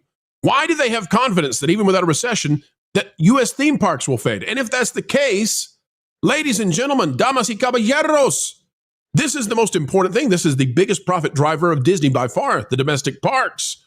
So that would be a strike straight to the heart. Disney assets are clearly boycott targets for overseas customers getting fed up with President Trump's changes to American power and politics. Yada, yada, yada. It says, I'm also worried if Trump continues down this path, foreigners, which I find to be an offensive term, do better, Paul Frank. Do better. It says, foreigners will start to boycott U.S. films and movies, with Disney serving as the largest studio in the world by revenue. Logically, Disney has the most to lose if foreign ticket sales are hit by either boycotts or tariff retaliation. Now, what we really want to see, though, is if we scroll down here, this is the big news. This is what they're talking about. And I guess I'll read the paragraph ahead of it. This is where they get to the nitty gritty. This is what they're really talking about. All the other stuff is fluff to say, we agree with Disney, but darn it, the orange man makes it impossible for us to stick by their side. It says, truth be told, just sitting in cash investments like bank CDs, brokerage money markets, and T-bills has outlined a better total return than owning a flatlining Disney over the last 5-year or 10-year periods. Needless to say, the big tech boom has left Disney shareholders behind. Disney has been a rotten relative performer versus the doubling in basic Spider S&P 500 ETF pricing over 5 years. 110% total return, or tripling in value over 10 years, 223% total return. If you had Disney, you lost in comparison. You didn't just lose in comparison. You lost flat out, down 5.88% according to that chart. This is where they're telling the truth, because they say, truth be told. It's a dead giveaway. Like, it's so funny to me. You go paragraph after paragraph of it's not Disney's fault. They're the victims of the orange man. And then you get to this and they say, by the way, here's where the truth is. And we'll literally say, truth be told. Like, what a tell. What a tell. They're telling you that Disney is a stinker. And Disney's a stinker because it's been sitting in the same place since 2016. It's actually lower today than it was in 2016. It's lower today than it was in 2015. And that's despite the rise. The big news here, I surmise, is that investors are catching on. Panel, let's bring you in. Your thoughts on the idea that they're saying the quiet part out loud now. They're not afraid to say, hey, this whole Disney stock thing is a real stinker. And you might want to think twice before you invest in Disney. It may not actually get better. Your thoughts? Before everybody else weighs in, I just want to point out that Jim Cramer had an interview with Dana Walden in which he was talking about how amazing this stock has been doing. He's a big believer in Disney stock, and that it's just, they really turned it around right now for the Walt Disney Company. So I'll let somebody else talk, because I'm still digesting this. I read this headline and it's so amazing that I did not comprehend it until this moment, that what he meant by underperforming cash. I thought that meant that their cash levels were low, which they have been dangerously low in the past. Okay, I said I was going to give it up, but here I go. This company is so incredibly mismanaged. Bob Iger was supposed to retire in 2015. He has been supposed to retire for the better part of a decade and a half now. And this is a man that cannot let go. He cannot, the Lilo and Stitch thing comes to mind, where the original Lilo and Stitch posters were of all of the Disney characters reacting to Stitch. And the new Lilo and Stitch poster is of Stitch eating up the Avengers logo and the Lucasfilm logo and the Marvel Studios logo. It's a perfect emblem of what the new Disney company is. It is an IP holding company under the control of Bob Iger. It is not a creative engine. It is an IP licensing division that refuses to license out that IP. They fire the only creative people that are succeeding at that company. John Lasseter, I'm sorry, that should have been an HR meeting, not a firing. They cannot hold on to good talent, and they sand down all the edges until all that's left there are the most inoffensive decisions here. The fact that Kevin Feige is still at this company makes me think that Kevin Feige is not actually a creative person. He's a producer who thinks he can produce the best product out there if you just give him enough time and an unlimited budget. I'm sorry, that's not business. That is bad art. I don't know why Jon Favreau is still sticking around. I don't know why Kathleen Kennedy hasn't been fired yet. I don't know why it took so long for Jennifer Lee to be replaced with Jared Bush. And hey, Jared Bush salvaged parts of Moana 2, but that is not a great film. There is no part of this company right now that is functioning in the way that it should be compared to what we know that the Disney brand could be. So yeah, it's not shocking that this company is doing so poorly. The thing that is shocking is that people don't understand how bad this company is right now. Universal, it was winning by default for a little while, and now Universal is catching up.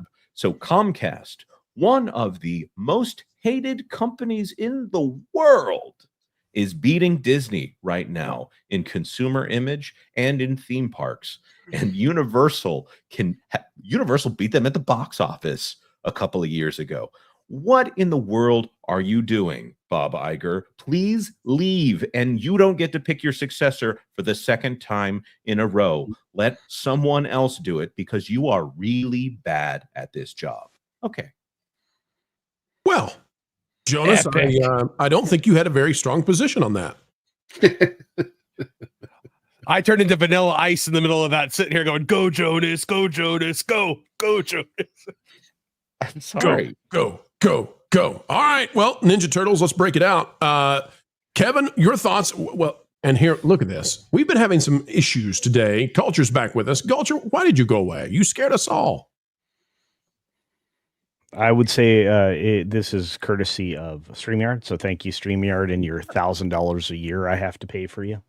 So yes, but keep asking me, StreamYard, if I want to share my referral link. Yeah, that's exactly what I want to do. With the way you've been working lately. Can we all focus on what a bad job Bob Iger is doing? Sure. Let me just say, Seeking Alpha got around to the truth eventually, and I appreciate it. And Jonas broke it down in a way that I don't think very many people could do. I have to tell you, I'm flabbergasted that the financial community recognizes just how poorly Bob's been doing things for quite some period of time. In fact, he was doing them badly before he retired the first time. Yeah. And moving forward, I don't think they have any option but to find somebody that is in no way part of this company, which is something that Jonas and I disagreed on before. It sounds like he's come around to my point of view. It's got to be somebody from the outside. Oh, no, it absolutely has to be someone from the outside. Probably someone who was fired from this company by Bob Iger, or driven out of the company by Bob Iger. Yeah, but it should be, but it won't be. It's gonna be Josh tomorrow.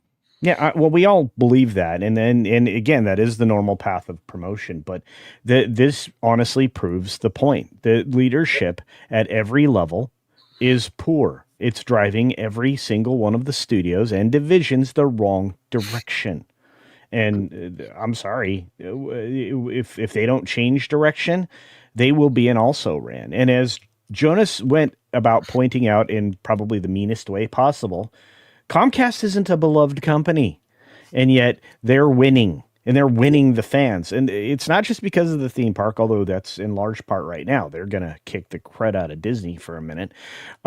It's because they're also making good media. And they are not weighing in as obviously on quote unquote culture war issues. And I know we try to avoid the politics that comes along with that, but it cannot be discounted that you weigh in on these areas that are going to affect people, across every aspect of their life, and most importantly, their pocketbook. You become the bad guy, especially with over. And look, don't let anybody tell you the country's 50-50. If you take a look at some Rasmussen polls lately, it's overwhelmingly closer to that 80-20 thing when it comes down to the things people care about. And you got to get on the 80% side of the conversation, or you're going to be an also ran. And right now, Disney is elected for the better part of 6 years now to be part of the also rans. Anyway, those are my thoughts. Yep. And this company's been poorly run for a very long time. This stock has been overvalued for a very long time. I would even throw it at the financial community. You guys have been sleeping on the job. Should have called this out ages ago. This should have been called out before the pandemic. This should have been called out when the second that the door shut down.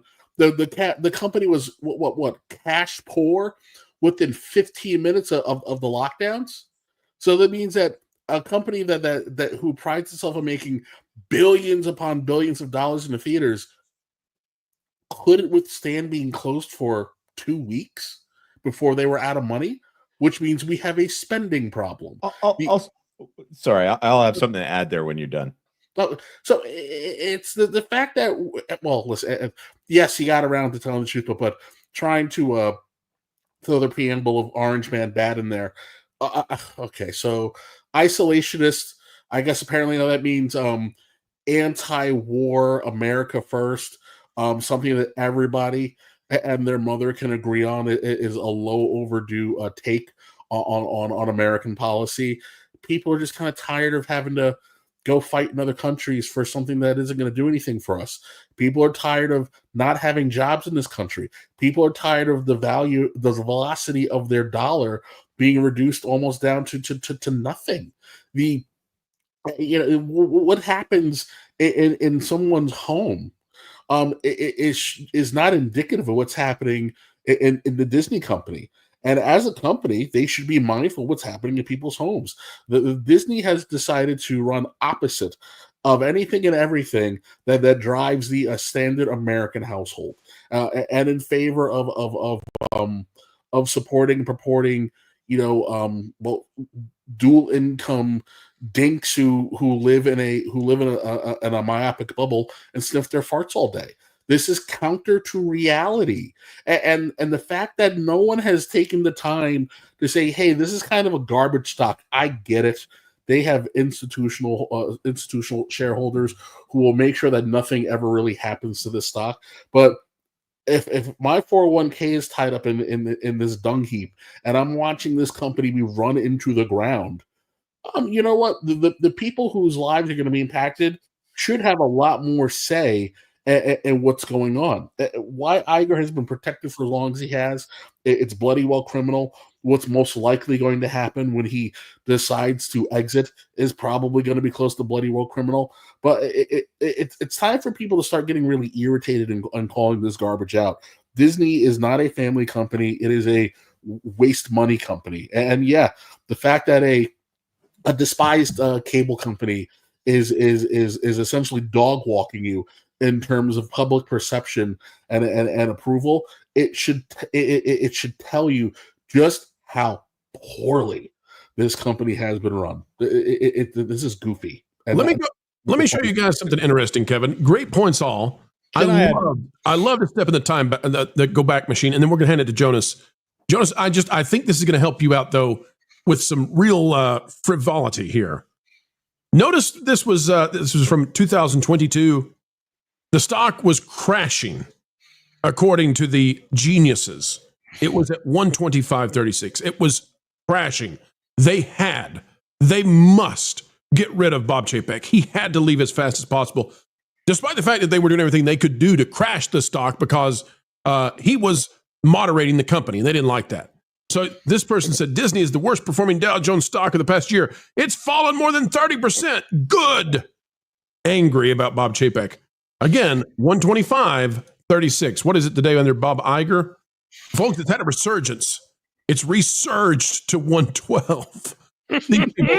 Like their brains would have exploded if Bob Chapek had ever seen this kind of thing. And this is a good time for Disney under Bob Iger. If we go to the 5-year, you can see they're up pretty good. These back here on the 5-year, this big leap up here, this is the Bob Chapek era. Down here, this is the Bob Iger era. Go ahead, Jonas. No, I just want to point out that reported in CNBC that Gavin Newsom was not going to shut down Disneyland when Bob Chapek was in charge of the company and Bob Iger was executive chairman. Bob Iger walked in and said, "Don't worry about it, guys. I talked to Gavin Newsom and I have asked him personally if he would force Disneyland to close during the pandemic." By the way, that was not his.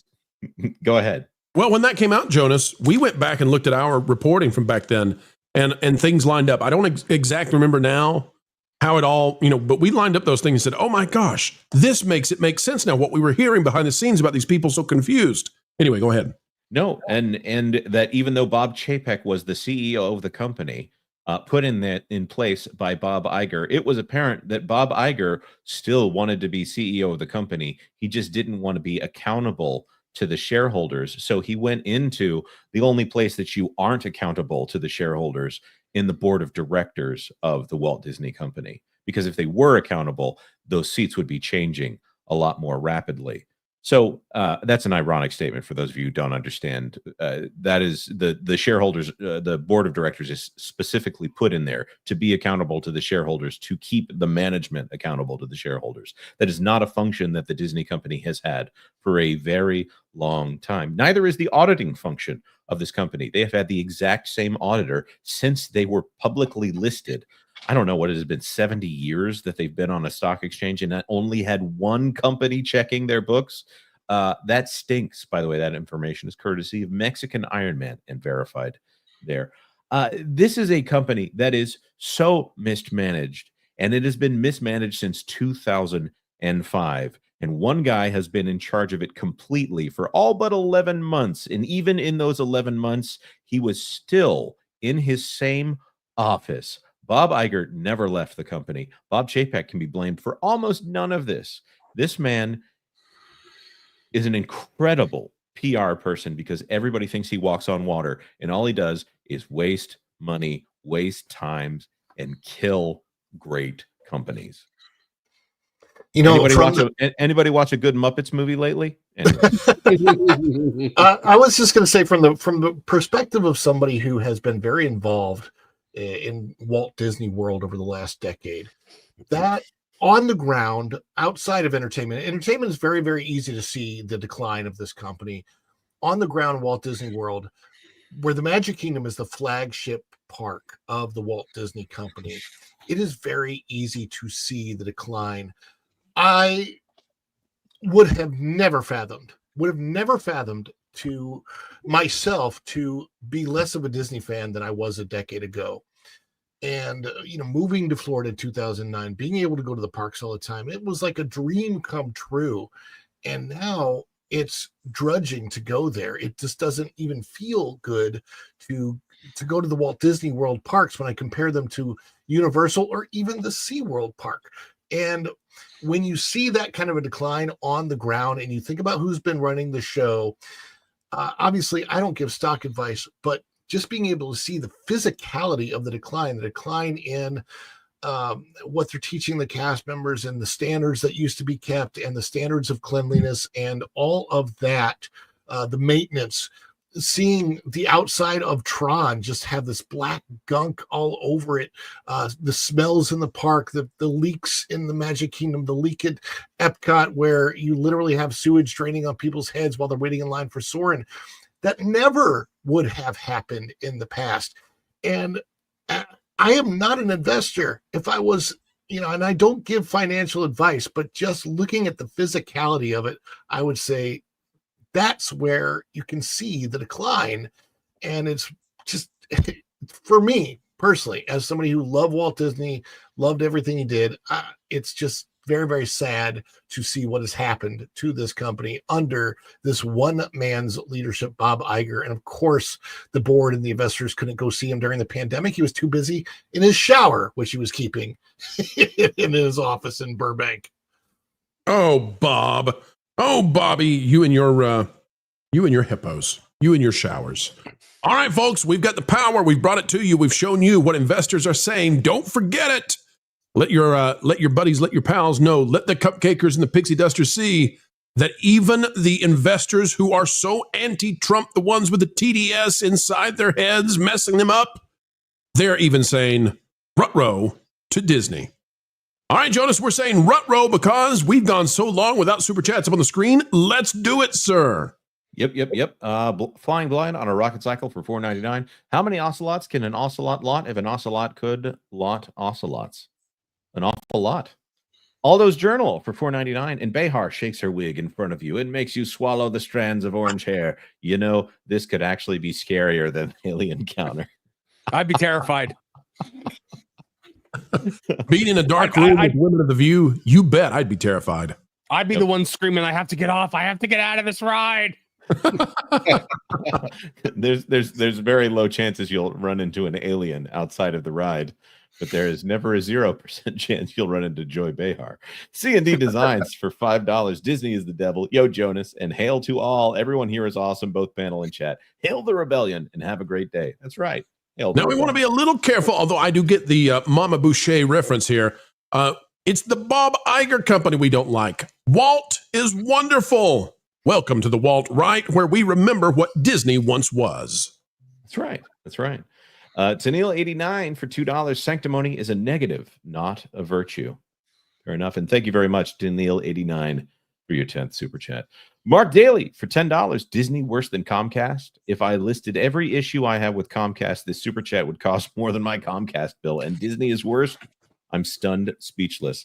Comcast was periodically named the most hated company in the world. It traded that title back and forth several times, with the EA being the only one that could rival it in terms of just being purely despised.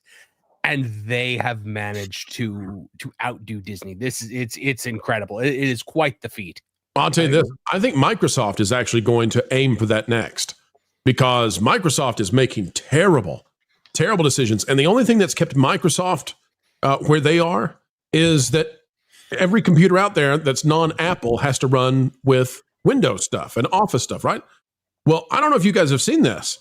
Grums, our good friend out there, Mark Kern, the guy who made World of Warcraft, he's been hashing it out with Microsoft. He says the new Windows operating system is riddled with terrible things that we're not going to like at all. And I think Microsoft should look out. They may be the next worst company in the world. Yeah. Well, the fact that I don't want Copilot watching every move that I make, that's like Clippy on steroids. Why I use a Mac. Hard pass. Can you believe we live in a world where we miss Clippy now?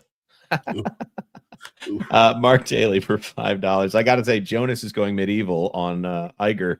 Niles Crane style in the most polite and eloquent manner was spectacular. Well, thank you.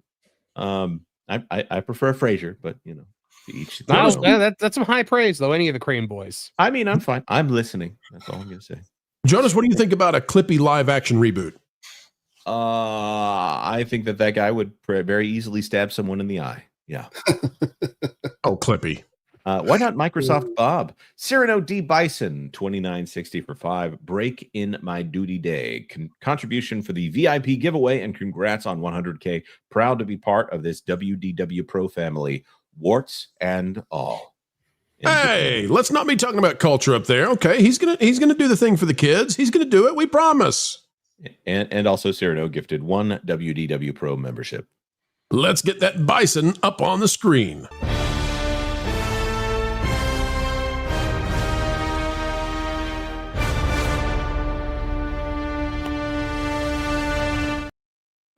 By the way, if you don't yet know, make sure to tune in because in the month of July, we're going to be launching a brand new show, Late Night with Kevin Apollo, and Lauren Connor is coming in July. Brand new show twice a week. You don't want to miss it. And Kevin is going to be also launching a YouTube channel proper very, very soon where he is going to be the proper person to take on the Holly Weirds, lifting them up, not with his finger, not with his brawn, but rather with his very impressive mentality, his psychological prowess. I thought you were going to say mendacity. Bucky Cat gifted 5 WDW Pro memberships. Thank you, Bucky Cat. Thank you so much.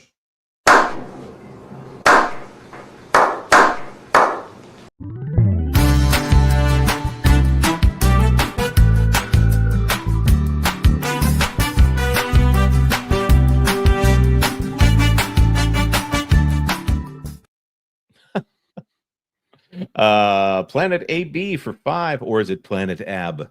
I set my alarm to be up by 12 noon on Monday, but for me, it was a Tuesday. It was Tuesday. all of Sorry, us. I don't know why. I think it's a Tuesday. It's For just all Tuesday. of us, it is Tuesday. But for me, it was Tuesday. Let's take extra care to follow the instructions or you'll be put to sleep. And don't forget Taco Tuesday's coming next week. That's the day every rule-following citizen gets a free taco and my love. All right, folks, we are just about 2/3 of the way through the super chats, and we are just about 2/3 of the way through the show. It's down to the wire. Will we hit the 50? Will we give away those TPP VIPs? Well, we hope so. We'll see. No pressure, folks. But it's always fun to play along with you. And I don't know, are we doing the ranking thing now? The levels for super chatters, is that happening out there? I don't know. I can't see it on this channel, but we'll have to see. Is anyone else able to see rankings of chatters? I'm not able to see it on my account. Remember, folks, if you become the king of or queen of the super chatters, you will earn, without any question, the sword of 1,000 truths. So good luck with it, folks. Good luck. Mm-hmm. Pack your protons for $5. What would you build at Disney to match Epic that isn't a new gate? What do they have that can match an actual Star Wars attraction with actual Star Wars? I might go for that. Something with Luke Skywalker, probably Return of the Jedi era Luke Skywalker, right there. Maybe before. Well, no, you would want Luke and Leia in there and Han. So right after Return of the Jedi, maybe. I don't know. Well, so here's the thing. Disney has multiple parks. So which park are we doing? If we're doing Animal Kingdom, then on the west side of the property, I'm going to do an expansion where I add in an indoor area that's sort of like a pavilion on Epcot, but it would be dedicated to Antarctica, and it would have penguins, and it would have all that sort of thing, seals and all of that. We give a place for people to hide when the weather's bad, give them a place for the AC. If it's Hollywood Studios, then I'm immediately saving Muppet Vision. I'm putting whatever Monsters Land they're determined to do out where Star Wars Land was originally supposed to go in cast parking. And I've got other ideas, but it would take too long. At Epcot, boy, isn't that a mess, but I'm going to open Wonders of Life Pavilion. I'm going to make it be something grand. Maybe we'll talk about that sometime. And at Magic Kingdom, let's just say that Rivers of America is not going away. And by the way, there's a huge expansion pad in Adventureland that I'd like to use and connect that with the ultimate hotel that gives guests who stay in that hotel access to a very private entrance into the Magic Kingdom. Oh, and I'm getting the theater on Main Street. We're doing that too. I like it. And free snow cones. Let's see here. The Laughing Raptor gifted 1 WDW Pro membership. Thank you very much, Laughing Raptor. That avatar still is great. So great. Tanil 89 for 2. A Kathleen Kennedy dunk tank without the barrier. Okay. We're not even that mean to poor Kathy. Poor Kathy out there. That's just not good. It would need to be like coffee tank. Yeah. Keep the theming. Staccato DDS for $10 to combat piracy. Microsoft designed 11 to monetize telemetry data collected from the operating system. Whether you have a license or not, Microsoft can still make money. Yeah, I mean, we could spend a show on this thing. All the problems that are coming in 11 and that are here. Staccato, I don't know if you've heard this. Grums was revealing that the start menu apparently operates as its own application and eats away at the memory in your computer. I mean, this stuff, it's just crazy. And we've seen this coming now because Microsoft went so woke. They went so unbelievably woke. You can't go woke if your company depends on STEM. You just can't. If you need technical engineers, if you need hardware and software designers, if you need people who really understand computing, you can't do that with woke people because that's not what they're at all. We need somebody to save Microsoft, and I know the superhero to send.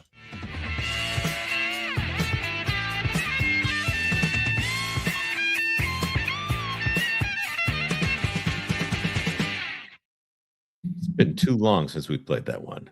Amen. C&D Designs for 5. You said it right, Pro. As a lifelong Disney fan, it just hurts me deep what has become and all that they have destroyed. Greatly appreciate all of you. Thank you, C&D. The crazy thing, C&D, is, you know, if you said, Pro, you're going to take over Disney for 5 years, Disney World. I don't want the rest. Just give me Disney World for 5 years. The changes that can be made to fix so much don't have to cost a ton.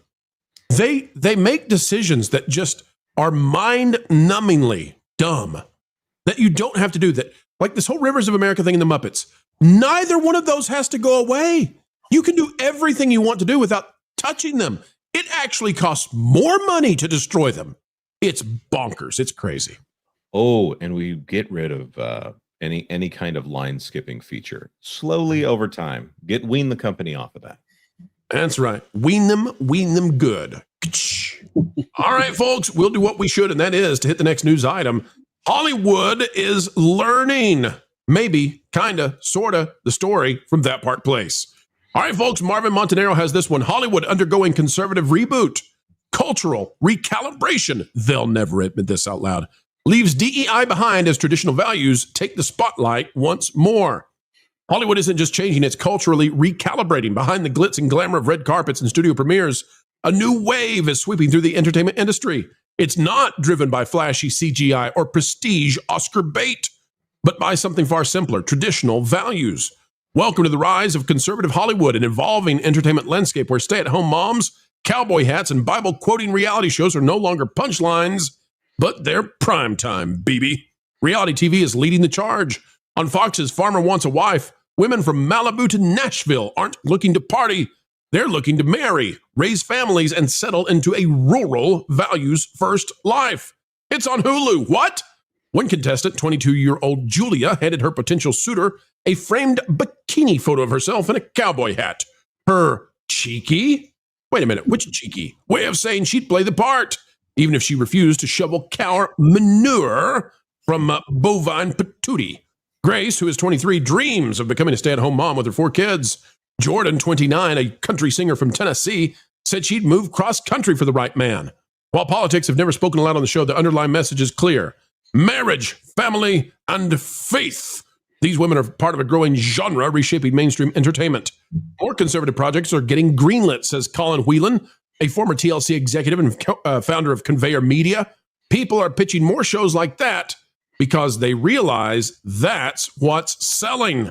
Now, in addition to that, folks, we have this from George the Giant Slayer. He's been doing these videos called the Woke Monologues. This one, Woke is Dead, This is the Funeral, Watch the Eulogy, has been actually detailing the end of woke and the rising of conservative stuff. So when we see Tom Cruise getting ready to do Top Gun 3, or maybe even a Lex Grossman movie, what we're watching is Hollywood, although they're not going to shout it, they're not going to say it, they're not going to disclaim it, but they're having to proclaim it behind the scenes. They're having to say to one another, listen, these folks, they make up the majority, and we have to make stuff for them to make money for us so that we can buy those yachts we love a lot. Jonas, walk us through your thoughts first on the, is Hollywood very gingerly beginning to dip their toes into moderating? I think that they have to be, whether or not they understand it. It was just kind of like watching Me Too there for a little while, where people with no moral center whatsoever were trying to adopt morality for the first time ever. It was like they'd never known how to behave themselves, and they all of a sudden became the hall monitor there. I think Hollywood is going to have to learn an entire value system they don't understand here. So it will take time here. By the way, the woke monologues from George, language warning, but excellent. He goes on for a very long time monologuing, and it's actually like I don't know how he got the density of so many great points without. Well, he did take a breath, but without taking a breath. Jonas, we need to get George over here sometime, George the Giant Slayer, and talk about these woke monologues. It seems like he's on the same page as Marvin. Folks, I know many of you out there doubt that Hollywood would ever moderate, but they love money more than they love any kind of values. You got to understand the biggest value they have is cash, cold, hard cash, and they've been trashed by DEI. And it's one thing they despise. They can't stand to be lesser than in the social order. And that's what's happened to them in the woke era. There's quite a bit of proof, Pro, that this is actually happening. You look at the Tim Allen comedy Shifting Gears. That's got, according to Screen Rant, more live viewers on average than The Conners and Abbott Elementary. Farmer Wants a Wife. There's a new Duck Dynasty coming out. Truth Plus, the Trump organization launched Truth Plus, the streaming platform, which is already starting to see some success. Then you have Hollywood itself shrinking with a 30% decline in production in Los Angeles. Writers are finding it harder to sell scripts because people want family-friendly, pro-American, anti-woke content. And you look, CBS is reviving Seventh Heaven. They're doing a Seventh Heaven reboot. They're saying they might diversify that up, but still, I mean, that's a step in the right direction. Let's hope they don't have the same pastor problems they had before. I'm going to assume they're going to recast the dad, but you look at what's going on, you see all of the woke things like The Acolyte, Snow White, Little Mermaid, they're all bombing out. You're seeing things like Top Gun Maverick. You're seeing things like Inside Out 2, things that are not anti those things, but they just don't have them in it. It's not ideologically driven.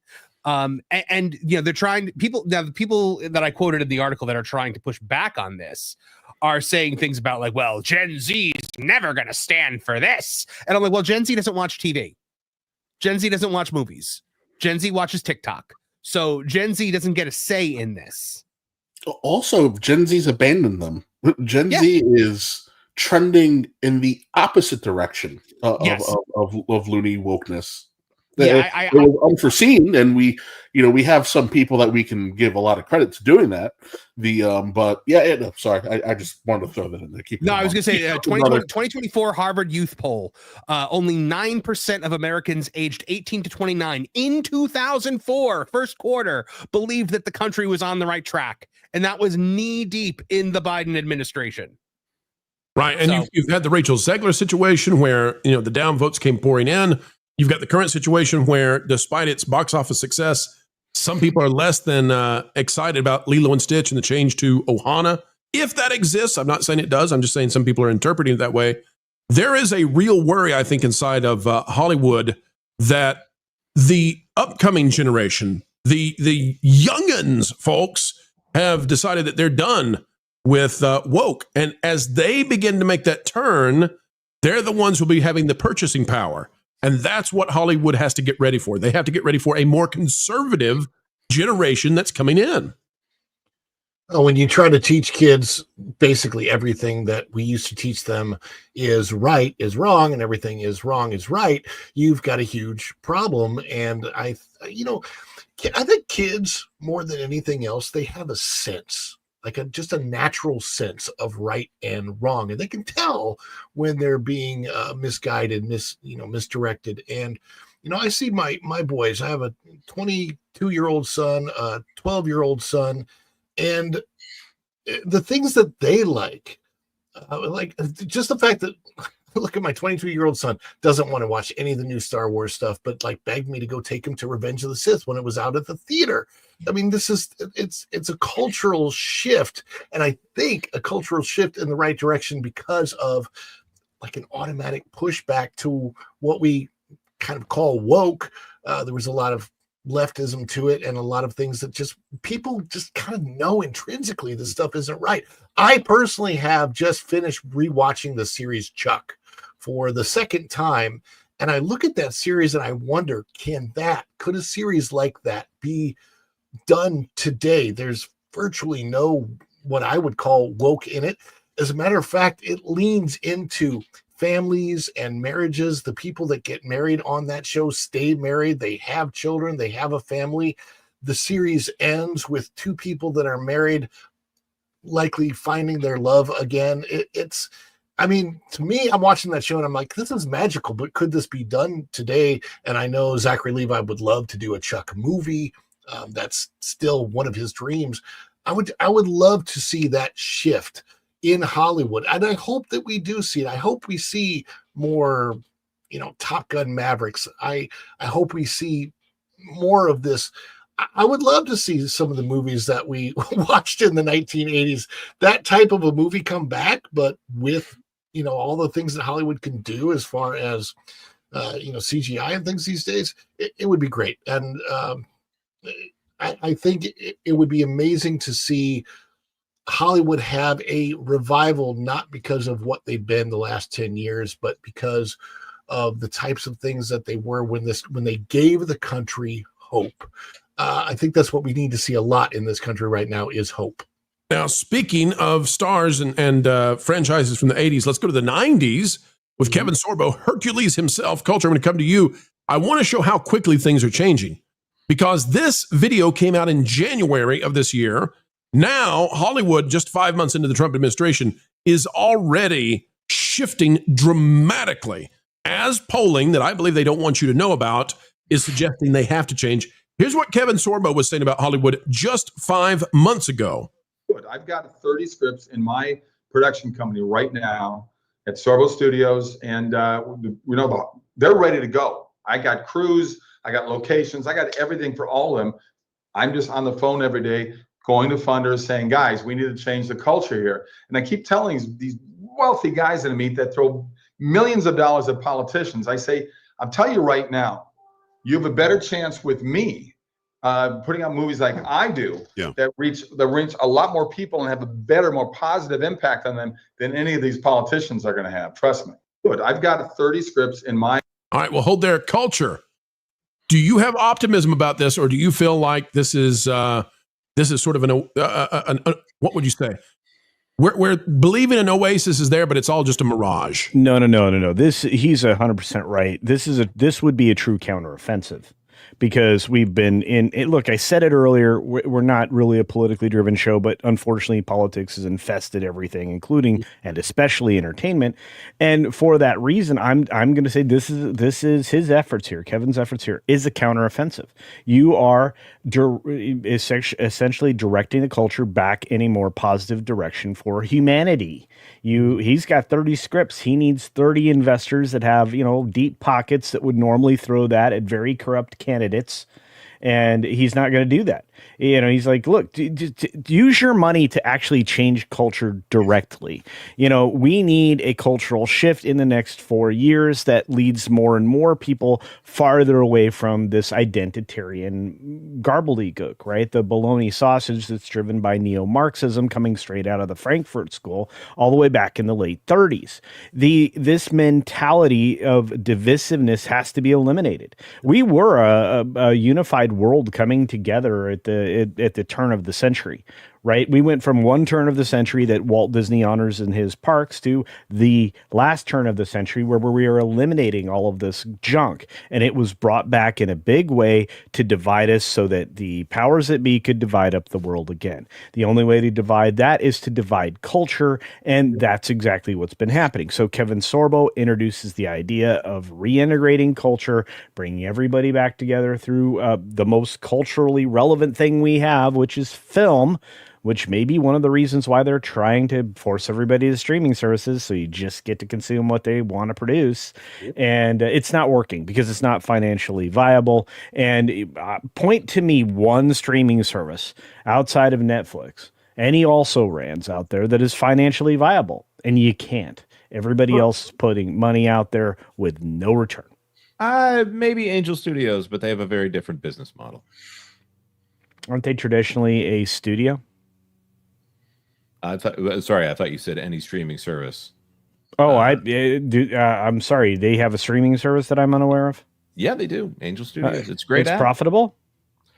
I don't know exactly, but they seem to be doing pretty well at the moment. We need to get an undercover agent to find out how Angel is doing in the streaming side.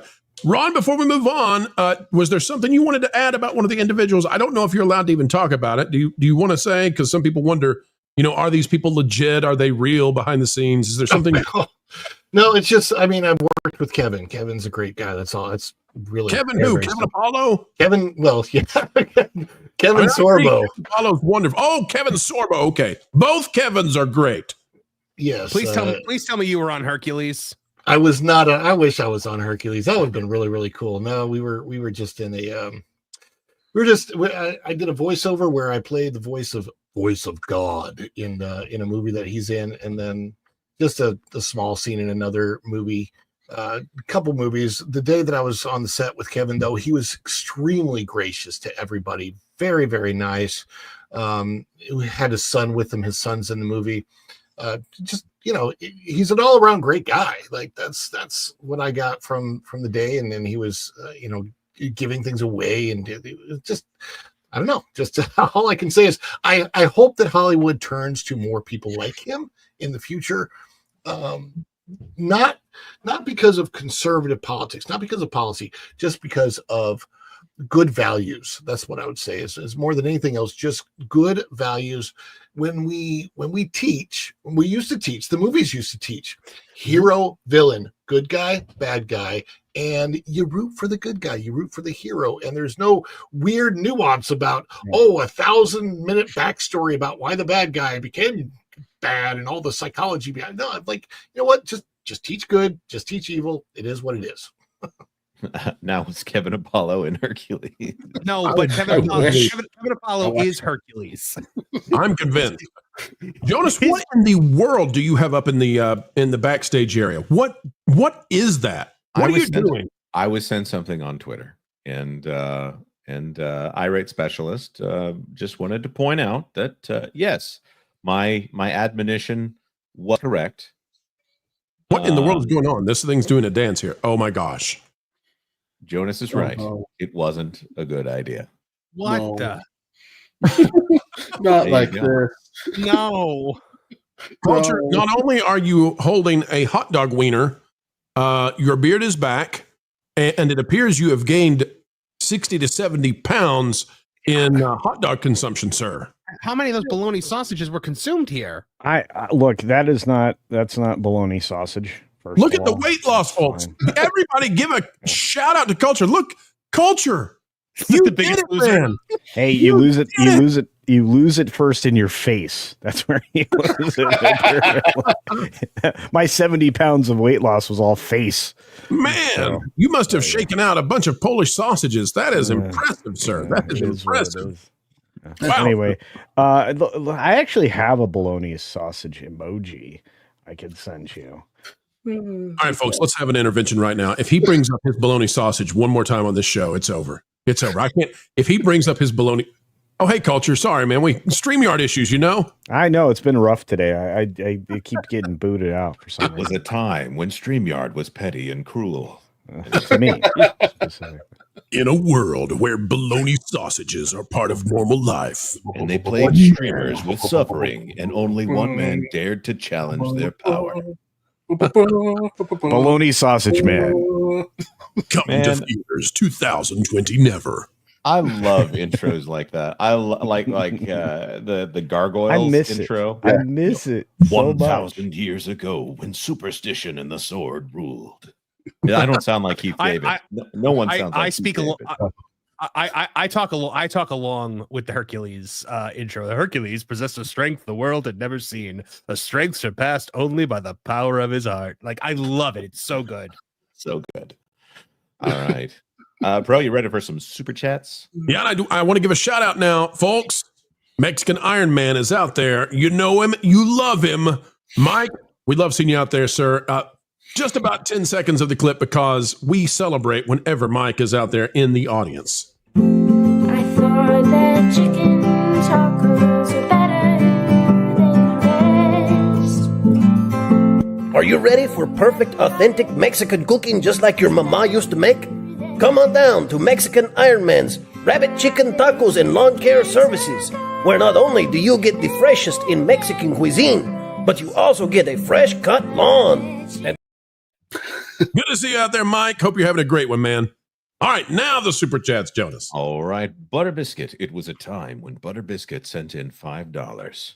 I switched to Bazite distro of Linux and haven't looked back. Everything runs so much better. I just have to sometimes look up console commands. So you're saying it's buttery smooth? Listen, I have a floppy drive, and I still have the old floppy disks, and that's what I keep all of my banking info and business stuff and all the really confidential things, right? Like your will and your passwords, because it's basically unhackable. And I feel like I'm really, that's out there. And then you guys bring up these things where I'm like, wow, you go so far beyond me. You all are tech whizzes. That's right. I said it. I'll say it again. Tech whizzes out there on this channel. Wonderful. Staccato DDS for $20. One aspect of Windows independent of 10 or 11 is Windows subsystem for Linux. It's really powerful and lets you learn Linux on Windows dime. It sets up Docker and learn about containers. It's mind-blowing what you can do. Set up Docker and learn about containers, yeah. Staccato, can I just say, too, it's great to see you. We've been missing you, man. Whether or not you super chat, whether or not you gift memberships, just getting to see your name out there in the chat, it lifts everybody up. Everybody loves seeing Staccato. Seriously. WDW Pro gifted, well, it's $5. One for the cost, 12 to go. Highlander 777 for $5.11, just because I like the number. And we like you too, Highlander. C&D Designs back again for $2 for you, Pro. Hashtag Pro for CEO. Put me in charge of Disney. I'm ready. Yep. Packing Protons for $5. So, Jonas, that's a no for a commercial for Slade, considering how much he donates in supers. Seems there is some pushback to the idea. It would have to be a lot cleaner than the super chats. Listen, I think you and Slade need to settle this rift you guys are having. I can sense it. The other panelists can sense it. The chat can feel it. Jonas, there's a schism here. There's a chasm between the two of you, and we need to fix it. Could I have a hug? Give me a hug. No way. Come here. I'm not coming over there. Let's go. Forget it. Pronto. What are you doing? I'm going to get Wilton to mediate this. Fat Steve at JFG, member for 10. Culture uses real sausages in Vermont. True story. Culture, is there something behind this? Would you like to tell us about the Vermontian sausages? Explain yourself. I don't think I've ever been to Vermont, to my recollection. So I don't know. I don't think that's so. What I would, given what happened there, that's what I would say too. I'd stick with that and then get the attorney. Give me that blue dress attorney lady guy person. Who knew there were laws about sausages like that in Vermont? I didn't know. Yeah, you don't want to get caught violating a sausage law in Vermont. That would be awful. I would know. 1% of the people have 90% of the sausages. Folks, listen, if he brings up sausage laws one more time on the show, that is it. We've had it with the guy. We're going to have to do something about it. Hey, Jonas, man, these StreamYard issues, they're really a problem, huh? It's an amazing piece of software, or amazingly expensive piece of software. Packing Protons for $2. It's not Culture AI unless he's waxed. Ooh la la. Modulated Reality for $20. Who would have thought? I love adult shows, but for my kids, I want a moral attached to the show like they did in the 70s, 80s, and most of the 90s. I don't want ambiguity for them. A clear right and wrong should be obvious. But wherever there was evil, wherever innocent would suffer, there would be Hercules.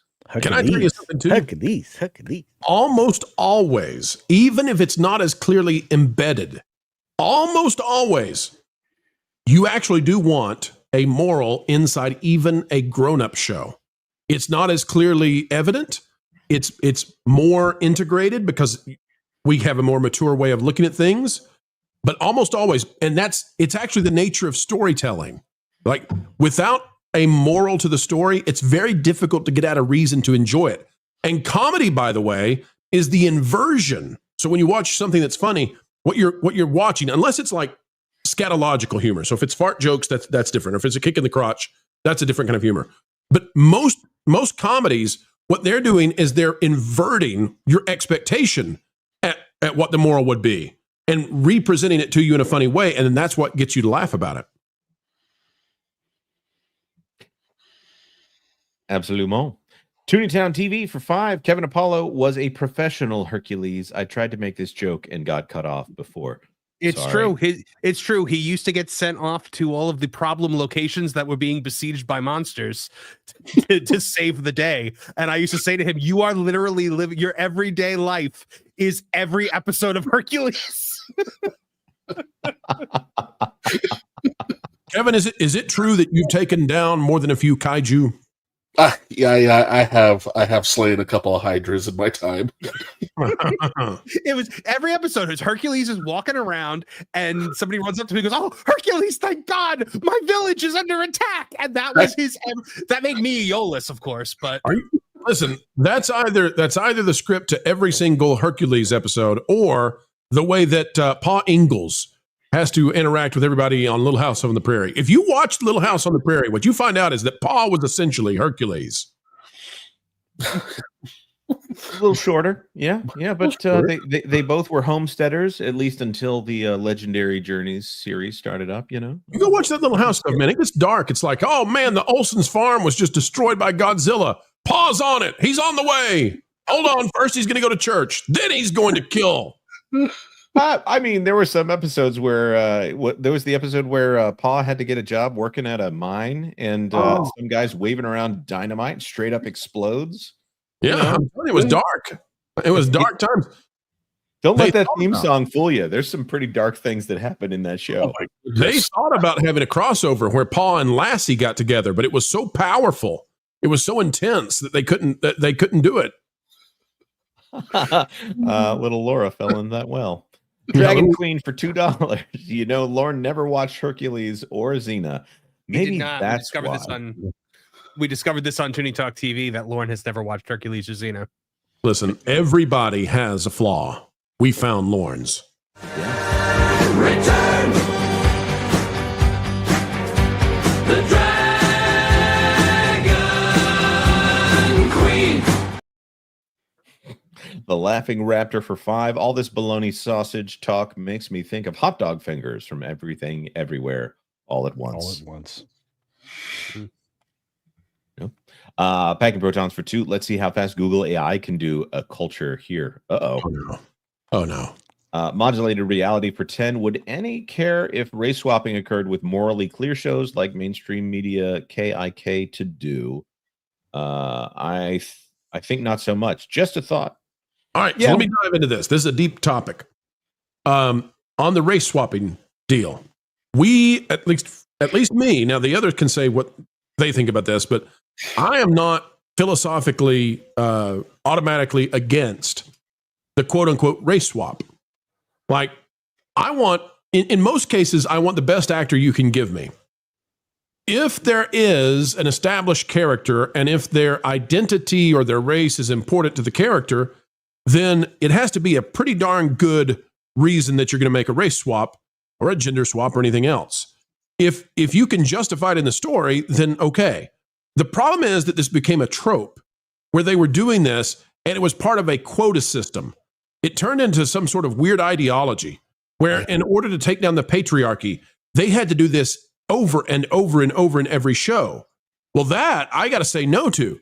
But there are times, I mean, if you give me two actors, let's say, and one of them is a white guy who's terrible and one of them is Denzel Washington, okay, swap the character, please. I want Denzel. But too many times it's been like, oh, well, there's this tough, strong guy in a superhero comic. Who's that going to be? Cynthia Erivo, of course, because we can't get Ariana. No. Right.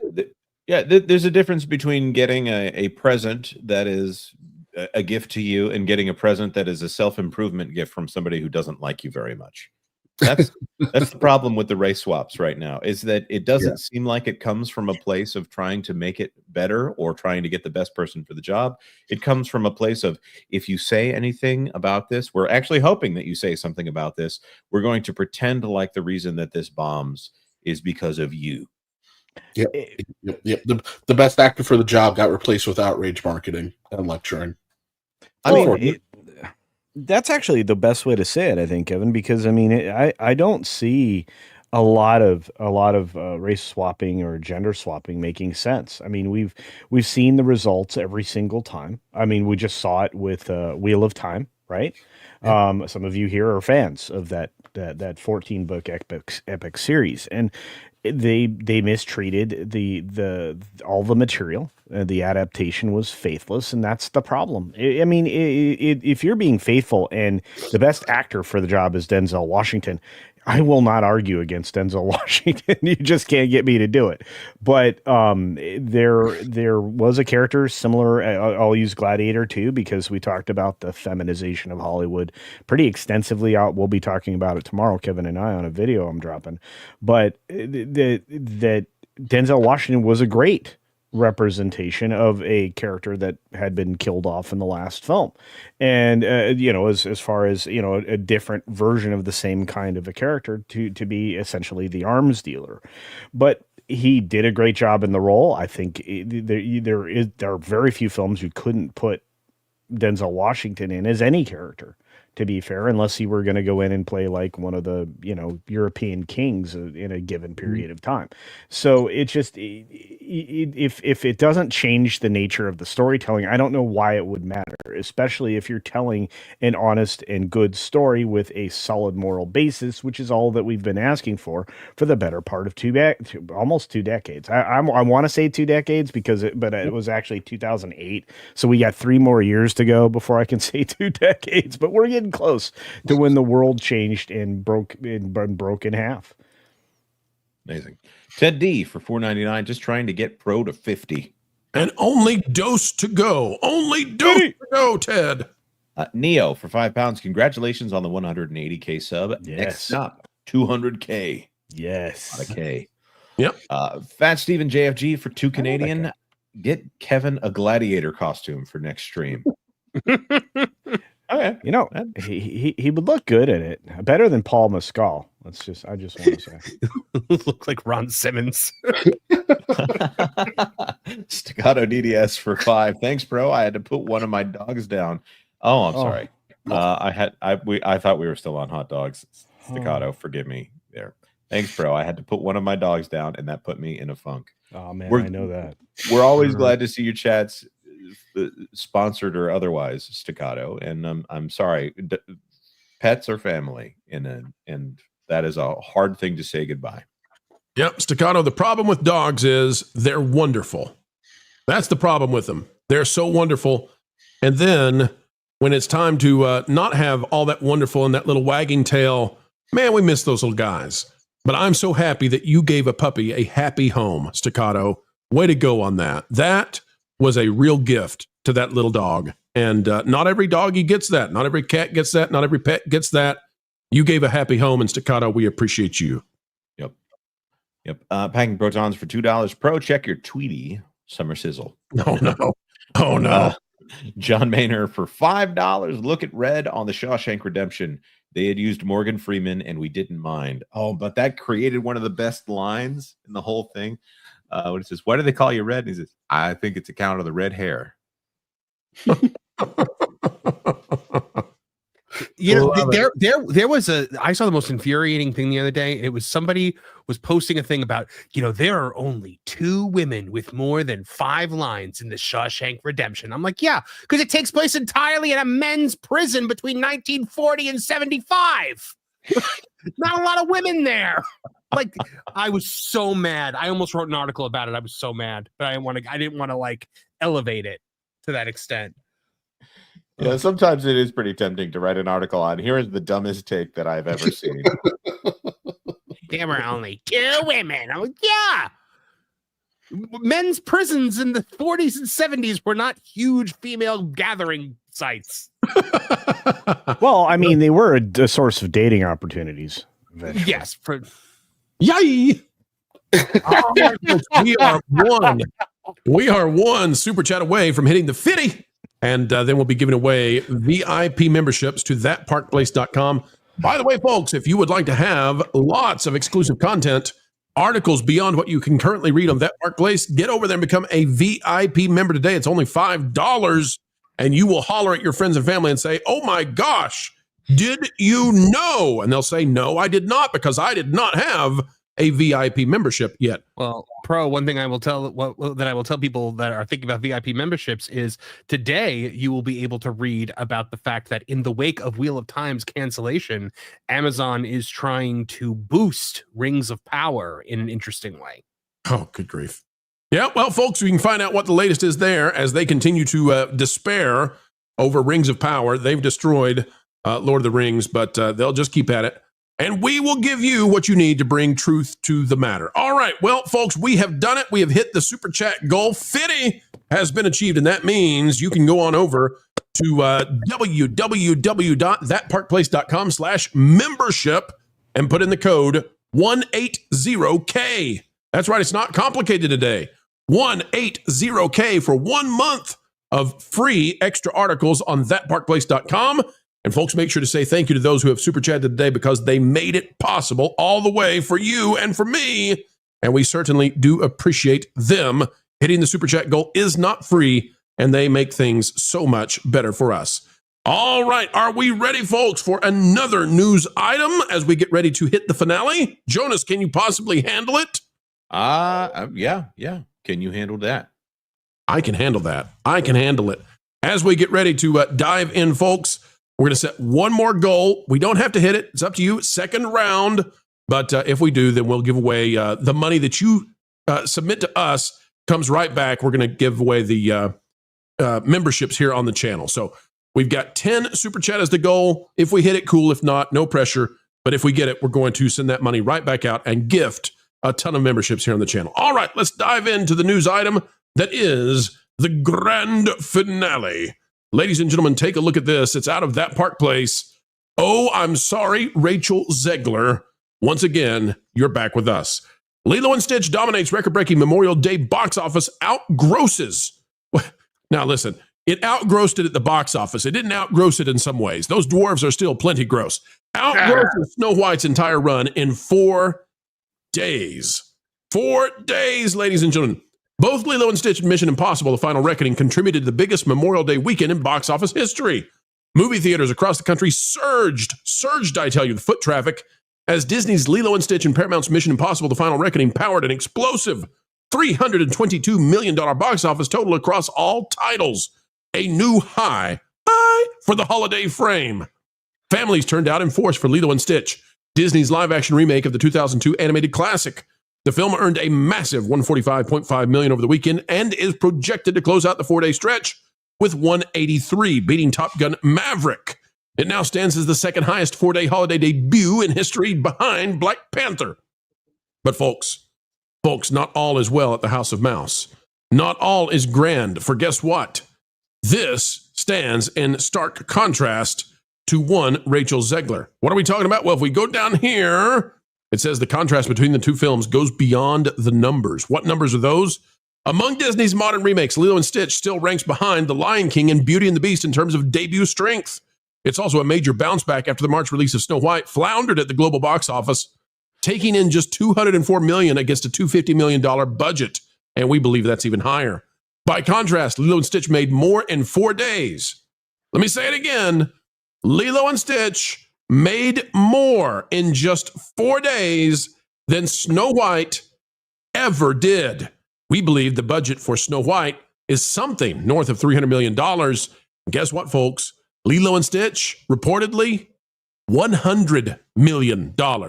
Whatever we might think of Lilo & Stitch, whatever we might wonder about its box office hold after some people have a real problem with the Ohana theme in this one, we can say definitively that we now know what the Rachel Zegler effect and impact is.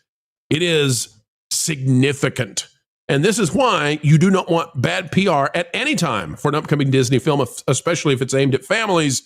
Panel, do you think that Disney has learned their lesson yet now? Do you think that they're going to blink before they put another one of these Pedro Pascals or Rachel Zeglers in charge of a movie and make that announcement? I would hope so. You said I would hope so, but probably no. But Lilo and Stitch, 158.7 million from overseas came in to make a global box office total currently pro of 341.7 million. So it didn't just squeak by Snow White's entire theatrical run; it destroyed it in one single holiday weekend. So in one weekend. Yeah, you'd think that Disney would look at that, because now here's the thing. Disney has to now ask itself, okay, well, why? It's not because Lilo and Stitch is so much of a more beloved story than Snow White. It didn't get much more beloved than Snow White when it comes to Disney animation. You have to look at the fact that there was no divisive identity politics inserted into this. Now, you also can't make the idea that, like, oh, well, people just don't like stories about women or women of color. Lilo and Nani are both women of color. The fact is that the movie was always about women of color. You presented the movie as is. You didn't make ideological changes to your casting the way you did with Snow White, specifically to make a political point. And you didn't have a loudmouth, foghorn going out there and calling and bashing the original. You didn't have any of that. Marvin, hold on. It wasn't known going in, but some people, and I'm not saying that the majority, but I'm saying that there's a significant portion of people going to see this Lilo and Stitch movie who walk away and are not happy with it. And the sentiment, I think, is right here in this image. Now, I'm not saying that, that this is the correct takeaway from the movie, but I'm saying that a lot of people who think this is the takeaway of the movie, right or wrong, no determination there for me, and yet it's still destroying Rachel Zegler. Being an abrasive actor or actress who just slimes the audience, it is devastating in a way that not even a divisive or controversial narrative can be. Fair? Marvin, fair? Yes, I think so. I think that's fair. What do you think about the image, though? Is it fair? No. I would wonder if this person actually saw the movie, because get into that. The family is still very much together. At the end of the day, Lilo's neighbor, who has already kind of been like family the entire time, Lilo is being taken away by the government regardless here. So the Lola, as we call it, the grandma character that kind of lives next door, adopts Lilo. Nani is still in the family. Nani is going to earn her degree and be able to support the two of them. And she has Stitch's portal gun, which means that every night she can just come home and be with Lilo. It's just like, to me, it was a more realistic ending, because the animated film kind of ends with, like, well, she's still unemployed and, their house was blown up, but, they're together and, Well, now, hold on. Let me push here, Marvin. And we are in spoiler territory. Apologies, folks. Here's my pushback. Do you think that the original movie ended the way that it did without the post-credit scene, and then somebody, when they decided we're going to get this out of the woke era, watch the movie? Maybe it was Bob. Maybe the 17th time he watched this in his consultation CEO role, maybe he said, guys, we got to have an ending scene where she gets to visit Lilo all the time, or else we're going to face our own dead reckoning. It's definitely possible. By the way, guys, I apologize for the fact that when I came back, I was eating. I thought I was done, and I caught you. Take a bite of crab rangoon. I normally would not have done that. I saw someone commented on the chat. I'm like, I swear I didn't try. I didn't try to do that. No, but yeah, I mean, look, I see why people might not like the ending. I was even about it in the theater, but I decided I liked the movie enough where it didn't ruin it for me. I thought that I thought that it kind of worked when I logicked it a little bit in my head. But yeah, I think it's a valid take to have. It's just not the take that I had from it. Yeah. I would say also Disney even did that with Lady and the Tramp. The Basset Hound dies in Lady and the Tramp, and then they realized, well, that's a little dark, so they had him coming up in the end scene after the fact there. So those kind of changes at the end, especially when you are focus testing these things, as Disney has always done, I wouldn't be surprised there. The real issue with this film is that it is not very good when you think about it. So, all right, now wait a minute, Jonas, hold on. I got a bigger question for you though, and the bigger question is: so Lilo and Stitch, we're going to see how the hold plays out, right? The hold means that we're going to see if it can hold the audience in spite of some people really not liking the way that it ends. All right. But Zegler annihilated Snow White. There was other stuff, but Zegler really, really damaged it. Disney still has a Zegler problem, and its name is Pedro. Pedro Pascal is giving Disney an issue with Fantastic Four. Do you think, Jonas, that what we're seeing here is that the lead up to a movie matters than the movie matters sometimes more than the movie itself in terms of what the box office is going to do? And is Pedro annihilating Disney by doing what he's doing? Right. If the subject is specifically, I mean, not our gripes with the film, which is it's a totally different thing than the Rachel Zegler Snow White is a bad film. It is just a bad film. It is a film that changes tones, changes haircuts frequently. It is a film that is vaguely communist, actually specifically communist for weird portions of it. Songs are not good.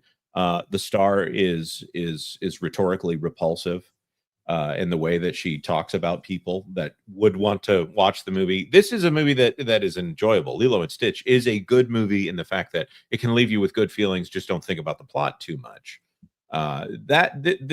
There's nothing wrong with sitting down in front of this. If you don't think too hard, it will remind you of the movie that you have already seen, which is a great movie. And so that's fine. As an ad, as an enjoyable hour-and-a-half ad for the original Lilo and Stitch that you had to pay money to see the ad, okay, that's fine. It probably will make a lot of money. Rachel Zegler obliterated any chance of profitability for that Snow White film. And it took a very long time for that movie to come out. So she had a very long opportunity to go through every single group on the planet and make sure everybody knows where they stand with Rachel Zegler.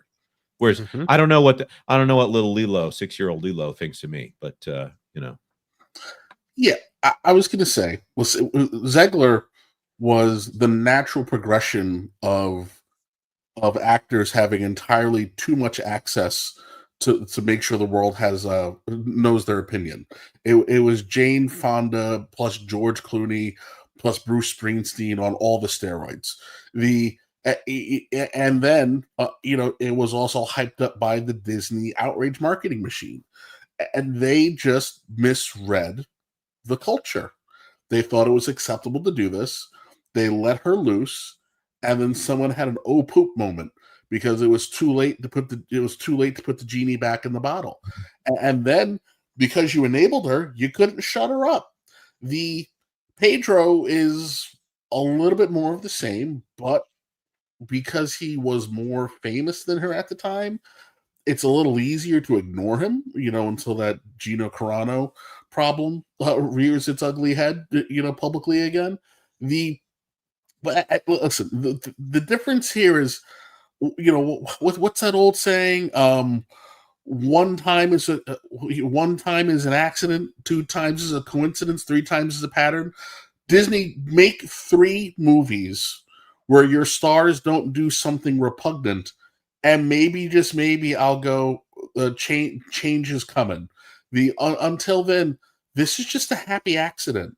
You weren't gonna, thank goodness we were past this point, but Disney at least understood that things weren't going to go well if they put a 6-year-old out there with a bunch of loony leftist talking points and told her to look into the camera. So they weren't able to put their feet in their mouths simply by virtue of there was no opportunity to put a foot in a mouth. Well, I'll also point out there were good press moments for Rachel Zegler, but no one cared by the time they got to those good press moments where somebody interviews her and asks her about her favorite Disney princess, and she's able to rattle off a bunch of things because she's, again, theater kid. She knows all about the Disney princesses, and she has many relatable takes. So I think that if it's not that, okay, you do the good PR, it's that you also have to make sure that these people shut up. Yeah. Which they did a great job with this film. There was even a woke controversy because apparently they didn't like the color of Nani's skin there. She wasn't dark enough. Oh yeah, they all freaked out about that. It was the dumbest thing. It was ridiculous. Look, on Rachel Zegler, again, and I think Kevin pointed this out, I think that in the beginning she was being very much empowered by Disney to say things like, well, she's not going to be saved by the prince and this and that and the other. I also think that the way that she puts things is just, it kind of gives you a cringe feeling when she talks like that. But on the other side of this, there is an actor in Hollywood who says things that upset a particular group. And when he says things, guess what? The box office does not react negatively, and that is Chris Pratt. Chris Pratt has said some things that have really upset the far lefties, the wokies, if you will. But does it hurt the box office? Has it hurt Guardians of the Galaxy? Though I think all three films have done very well at the box office. And it is very interesting that when you see somebody that, he's not incredibly outspoken about it, they're like some certain actors are, but on the same token, he has definitely made it a point to basically say, hey, you know what? I believe in God. I want to have God in our lives. And he's very, he's well known about that. And it does not hurt the box office. So it's pretty clear to me that when it comes to the mainstream people that are watching films, going to the box office, going to see movies, I want to take my family to see a movie. What I want to make sure is that in the story, there's nothing that's going to be particularly offensive to my traditional family values. And as long as you're keeping things, and I know Pro says it, the mainstream middle, the sensible center where the money can be made, it makes a lot of sense. And if you hire actors or actresses that are going to stray very far from that into a pool that is a very, very small but maybe a very loud pool, I don't think that you're going to do very well. So again, I hope that Disney does take the lesson from this. Will they, with the current people that are in charge? I don't have a lot of faith that they will, and it scares me. And I really, really hope that leadership at Disney changes very quickly and in a good way. I'm also very concerned that it's not going to do that either. So, but we can hope, we can pray. That's right. And culture, we say you get the final word. What say you? Has Disney learned their lesson now that Lilo and Stitch has bumped Snow White in 4 days? Yeah, I would say they probably haven't learned their lesson, or at least not the studio chiefs. I would say the people that have been producing this material that is so divisive for so long is just still encouraged to do so. Despite Disney being given 3 lessons, we fail to recall that you had Deadpool and Wolverine, which was only offensive because of the language and violence to families, and they still went anyway. You have, of course, Inside Out 2, which was a high-performing film that they removed all of the offensive, divisive bologna sausage from. And then, of course, this Lilo and Stitch, which the only thing people are catching, I mean, I can understand why they're catching it, but honestly, I don't think there's anything in here that anybody would be terribly worried about. And I'm not the only one that shares that opinion. You can look at Film Threat and all of our friends that surround us in this sphere, saying there's nothing here that people are reacting to that they should be. Now, I'm not going to tell anybody how to feel, but I'm going to tell you how I feel. And I feel this way. When it comes to cinema, Disney, all I ask is that you make it so I don't have to talk to my audience or my friends about whether or not it is safe to take their family to a movie. I don't want to do that anymore. I want to maybe warn them about language and violence, the normal things that I would warn a family about. Look, if you have this age kid, you're probably fine, whatever. But I don't want to be constantly, playing a goalie when I'm going to see these films. I want to focus on whether or not the film's good, the story's good, the casting was good, the cinematography was good, the whether or not the film was in focus, which is sometimes the only thing that I can compliment on films these days. But just let's get to that point. Do I think Disney's there yet? Heck no. Do I think they'll get there anytime soon? Absolutely not. The culture is just so seeped in this poison that I think it will take a long time culturally to emerge. And I think that that's going to affect them, not just in cinema, which is the conversation we're having now, but in theme parks and television and everything else that they do. And I think that that's sad for a company that I had spent so long in and generationally, before I came to this planet was invested in. So when you get to that point, they give you get little pieces of hope, but then you get what you get on Disney minus, which we're about to get more of real soon in the form of I guess the last 3 episodes of a terrible pretend Iron Man show, Ironheart, based on an adult film from Japan. Way to go, guys. But culture, Disney can go from sad to glad, not by purchasing the right kind of garbage bag, but rather by having families, when they get in their car outside of the theater, talk about where the next Happy Meal is going to be, which McDonald's they're going to, and not be forced to have the talk with the child in the back seat about some sort of controversial issue that they didn't want to discuss for another 5 years. All right, Jonas, we have had the guests out there, the viewers, waiting for 5 years for Super Chats. Let's put them on the screen, sir. All righty. First off, Evil Culture McGuire. Ooh. For $2. Ooh, that's a really good avatar. I that like man on the that. panel is an imposter. All right, we'll get rid of him. It might be true. You don't know. I look very impostery. I'm not rocking the full beard. I think that's the thing that's throwing everybody off. So It was quick. Sean, the artist formerly known as I'm a scroll. You were a scroll the whole time. Cultural scroll. Yeah. I feel like a cultural scroll.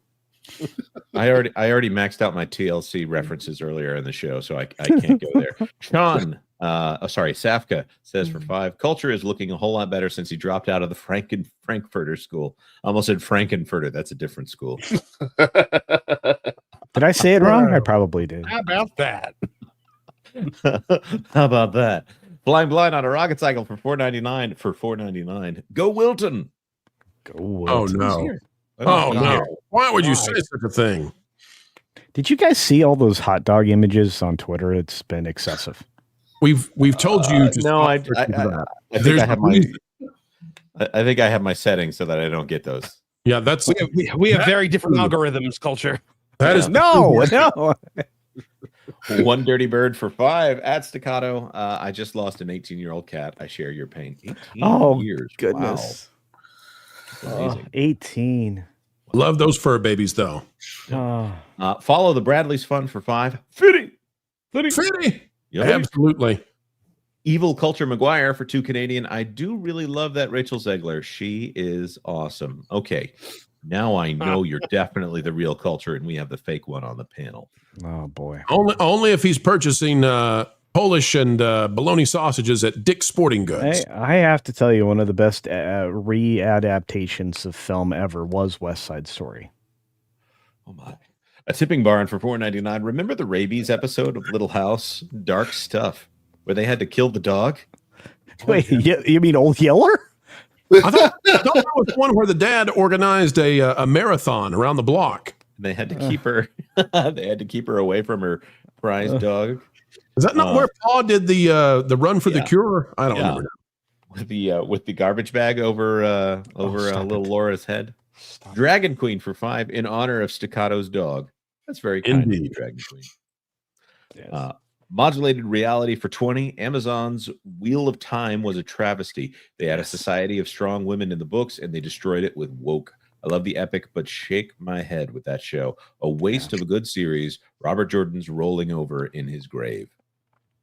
Yeah, and the minimization of the male character in there was just ridiculous. I mean, that's the thing. That's the thing that drives me absolutely insane, because it's not like Wheel of Time lacked for strong female characters. No. You could have just done it as it was and had your strong female characters, but that wasn't enough for you, was it? Just like The Witcher, which doesn't lack for strong female characters. And of course, we had to take it away from Henry Cavill because it wasn't strong wham-man enough for you morons. Mm-hmm. Deserve every ounce of failure that you get. He was too masculine. Calm down, Marvin. I find it funny that he's shaped like an upside down Dorito, but he probably doesn't eat many Doritos. Ted D for $4.99. One more for the goal. That's right. And folks, we hit that goal. And not only that, but once we started giving away memberships to say thank you, guess what? Butter Bumps did too. We'll celebrate along with Butter Bumps in just a minute. And we matched a little bit with Butter Bumps because of that. Thank you for the kindness. Speaking of which, detailed double for $4.99. This is a story of 2020s. Oh wait, sorry. This is a story of 2020s, a time of myth when misanthropic trolls warped our brains. One man dared. Superman. Journey to Earth. Can't wait for 7-Eleven. There you go. Let's find out. How does it go? Does James Gunn get the win? We'll see. It also makes me want to go get a Slurpee. Ultimate Metal Ever for £5. Pro, I'm quite surprised you haven't done an AI video where Culture Casino gets waxed like the scene you show in the 40-year-old Virgin. What word? I don't know what he's trying to spell. I believe that's Spanish for Birkin. Culture, we're waiting on him to sign the paperwork that gives us the rights to his likeness the way that James Earl Jones signed them away to Disney. Look, Pro, you can use them as long as it's in a good way. Culture, we've assigned Slade Wilson as the director of this movie, and so that's verbal agreement is not going to do it. We got to have your bloody fingerprint. I'm not sure yet. Yeah, no. If Slade is in charge of the creative enterprise, I'm going to withdraw my permission to use. Why? It's going to be a very tame interpretation. I don't believe you of your time on Twitter. Yeah, your algorithm. I don't believe you. Okay. Modulated Reality sent in a blank super chat for $5. Thank you very much, Modulated Reality. Lope Hunter for $4.99. One for the new goal. Next goal, a new 56K modem for Jonas. One day. Shiny. C&D Designs for $2 on the fly. Don't hold it against me, Kevin. Oh, look at that. It's Kevin. Look at that. It is Kevin. I enjoy food way too much for that to be accurate. Lester's Skeptic Tank Obsessions. Hey, thanks for the that's a pretty cool new name you got there. For $5, when did we as a society decide to make our private lives private and wanting others' public lives private? We are indeed in a bizarro land. That's right. Keep certain boundaries. They're there for a reason.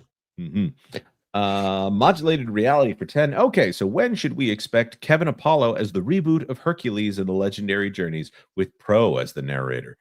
It would decimate, and I would tune in every week. A YouTube hit for sure. I'd watch.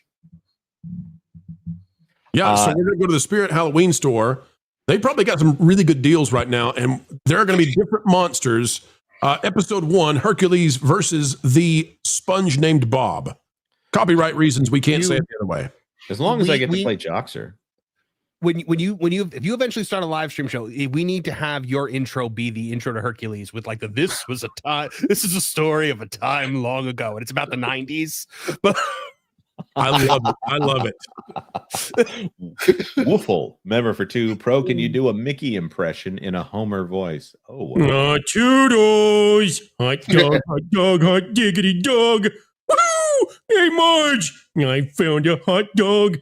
Homie, don't eat that. It's been at the Quickie Mart for 5 months. What should I do if it's already down? Don't! Detailed double for $4.99. LNS Lilo & Stitch live action should be $2 billion. I like some of the reported subtle changes as thoughtful, only seen remake, but Disney hasn't earned benefit of the doubt. Yes, you should see the original. It's great. There's no one I know that hates that movie, and the only thing that you can say for the new one is that it reminds you of the original. I've seen Ohana means family. Yeah. Do I have to do it? Here we go. Ohana means family. Family means no one gets left behind or forgotten. And also Mickey waffle sausages and that weird sunrise juice concoction at the breakfast place over there at Pog, and you get a plate. That's Ohana means give money to Disney. Yep. Yeah. Bald Hoplite for $2 and $2. Thank you. Ball was getting us to the goal and was doing it in a avant-garde kind of way. Thank you, Bald. We appreciate you. Yep. Ted D for $4.99, closing out the goal. Way to go. Thank you, Ted. I can almost hear the whisper laugh right now. All right. And WD, I'm sorry, Culture. Go ahead. No, I was just going to say, you guys are talking about food all the time. Right now, I want a Loco Moco now. You guys are killing me. Yeah, you know what? Have you been? Dick has the best sausages in sporting goods, though. That's what I hear from Evil Culture McGuire. $2. All right, Beavis.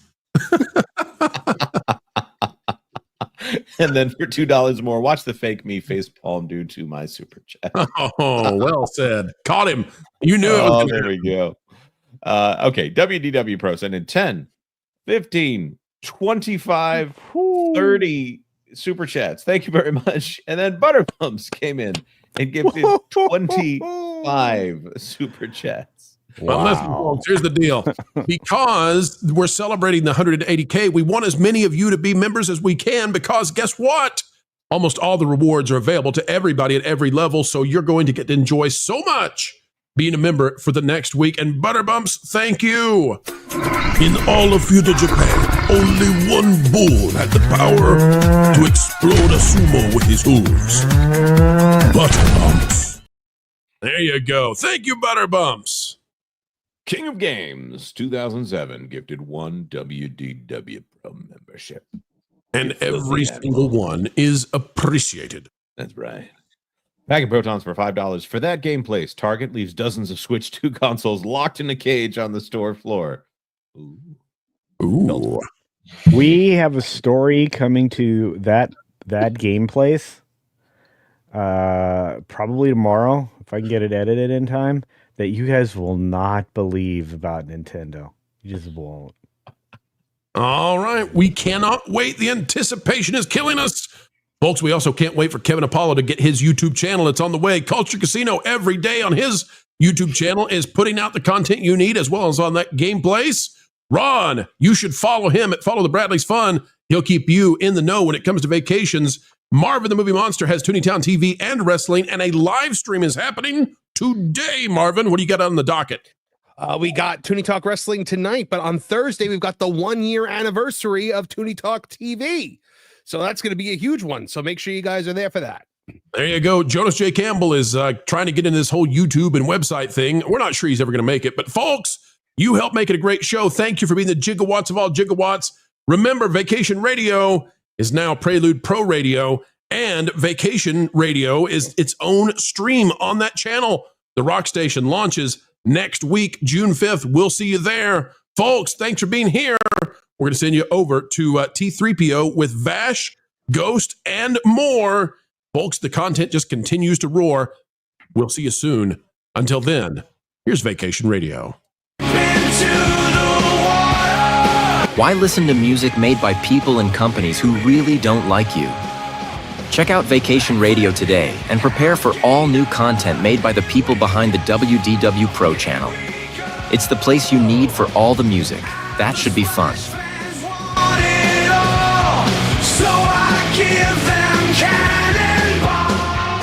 The mainstream media just can't understand how it is we continue to do what we do. They don't realize that we are powered by you, and you are 1.21 gigawatts! 1.21 gigawatts! Folks, we've still got decades and decades left in the can. It drives the mainstream mad. Would it make you feel any better if you knew that what we're asking Matt here to do is a holy thing? You see, we're on a mission from God. We're on a mission from God. Now you're gonna put me right back in the joint. They're not gonna catch us. We're on a mission from God. So, folks, as we always say, as we end each and every show here, and we mean it, keep learning, keep growing, and as always, keep having fun.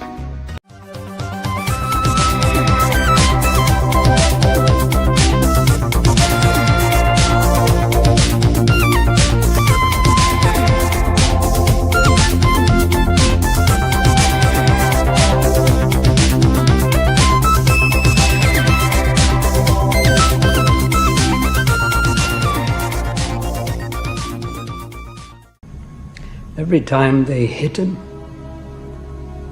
he stood back up again. So they hit him harder. Still, he got back to his feet.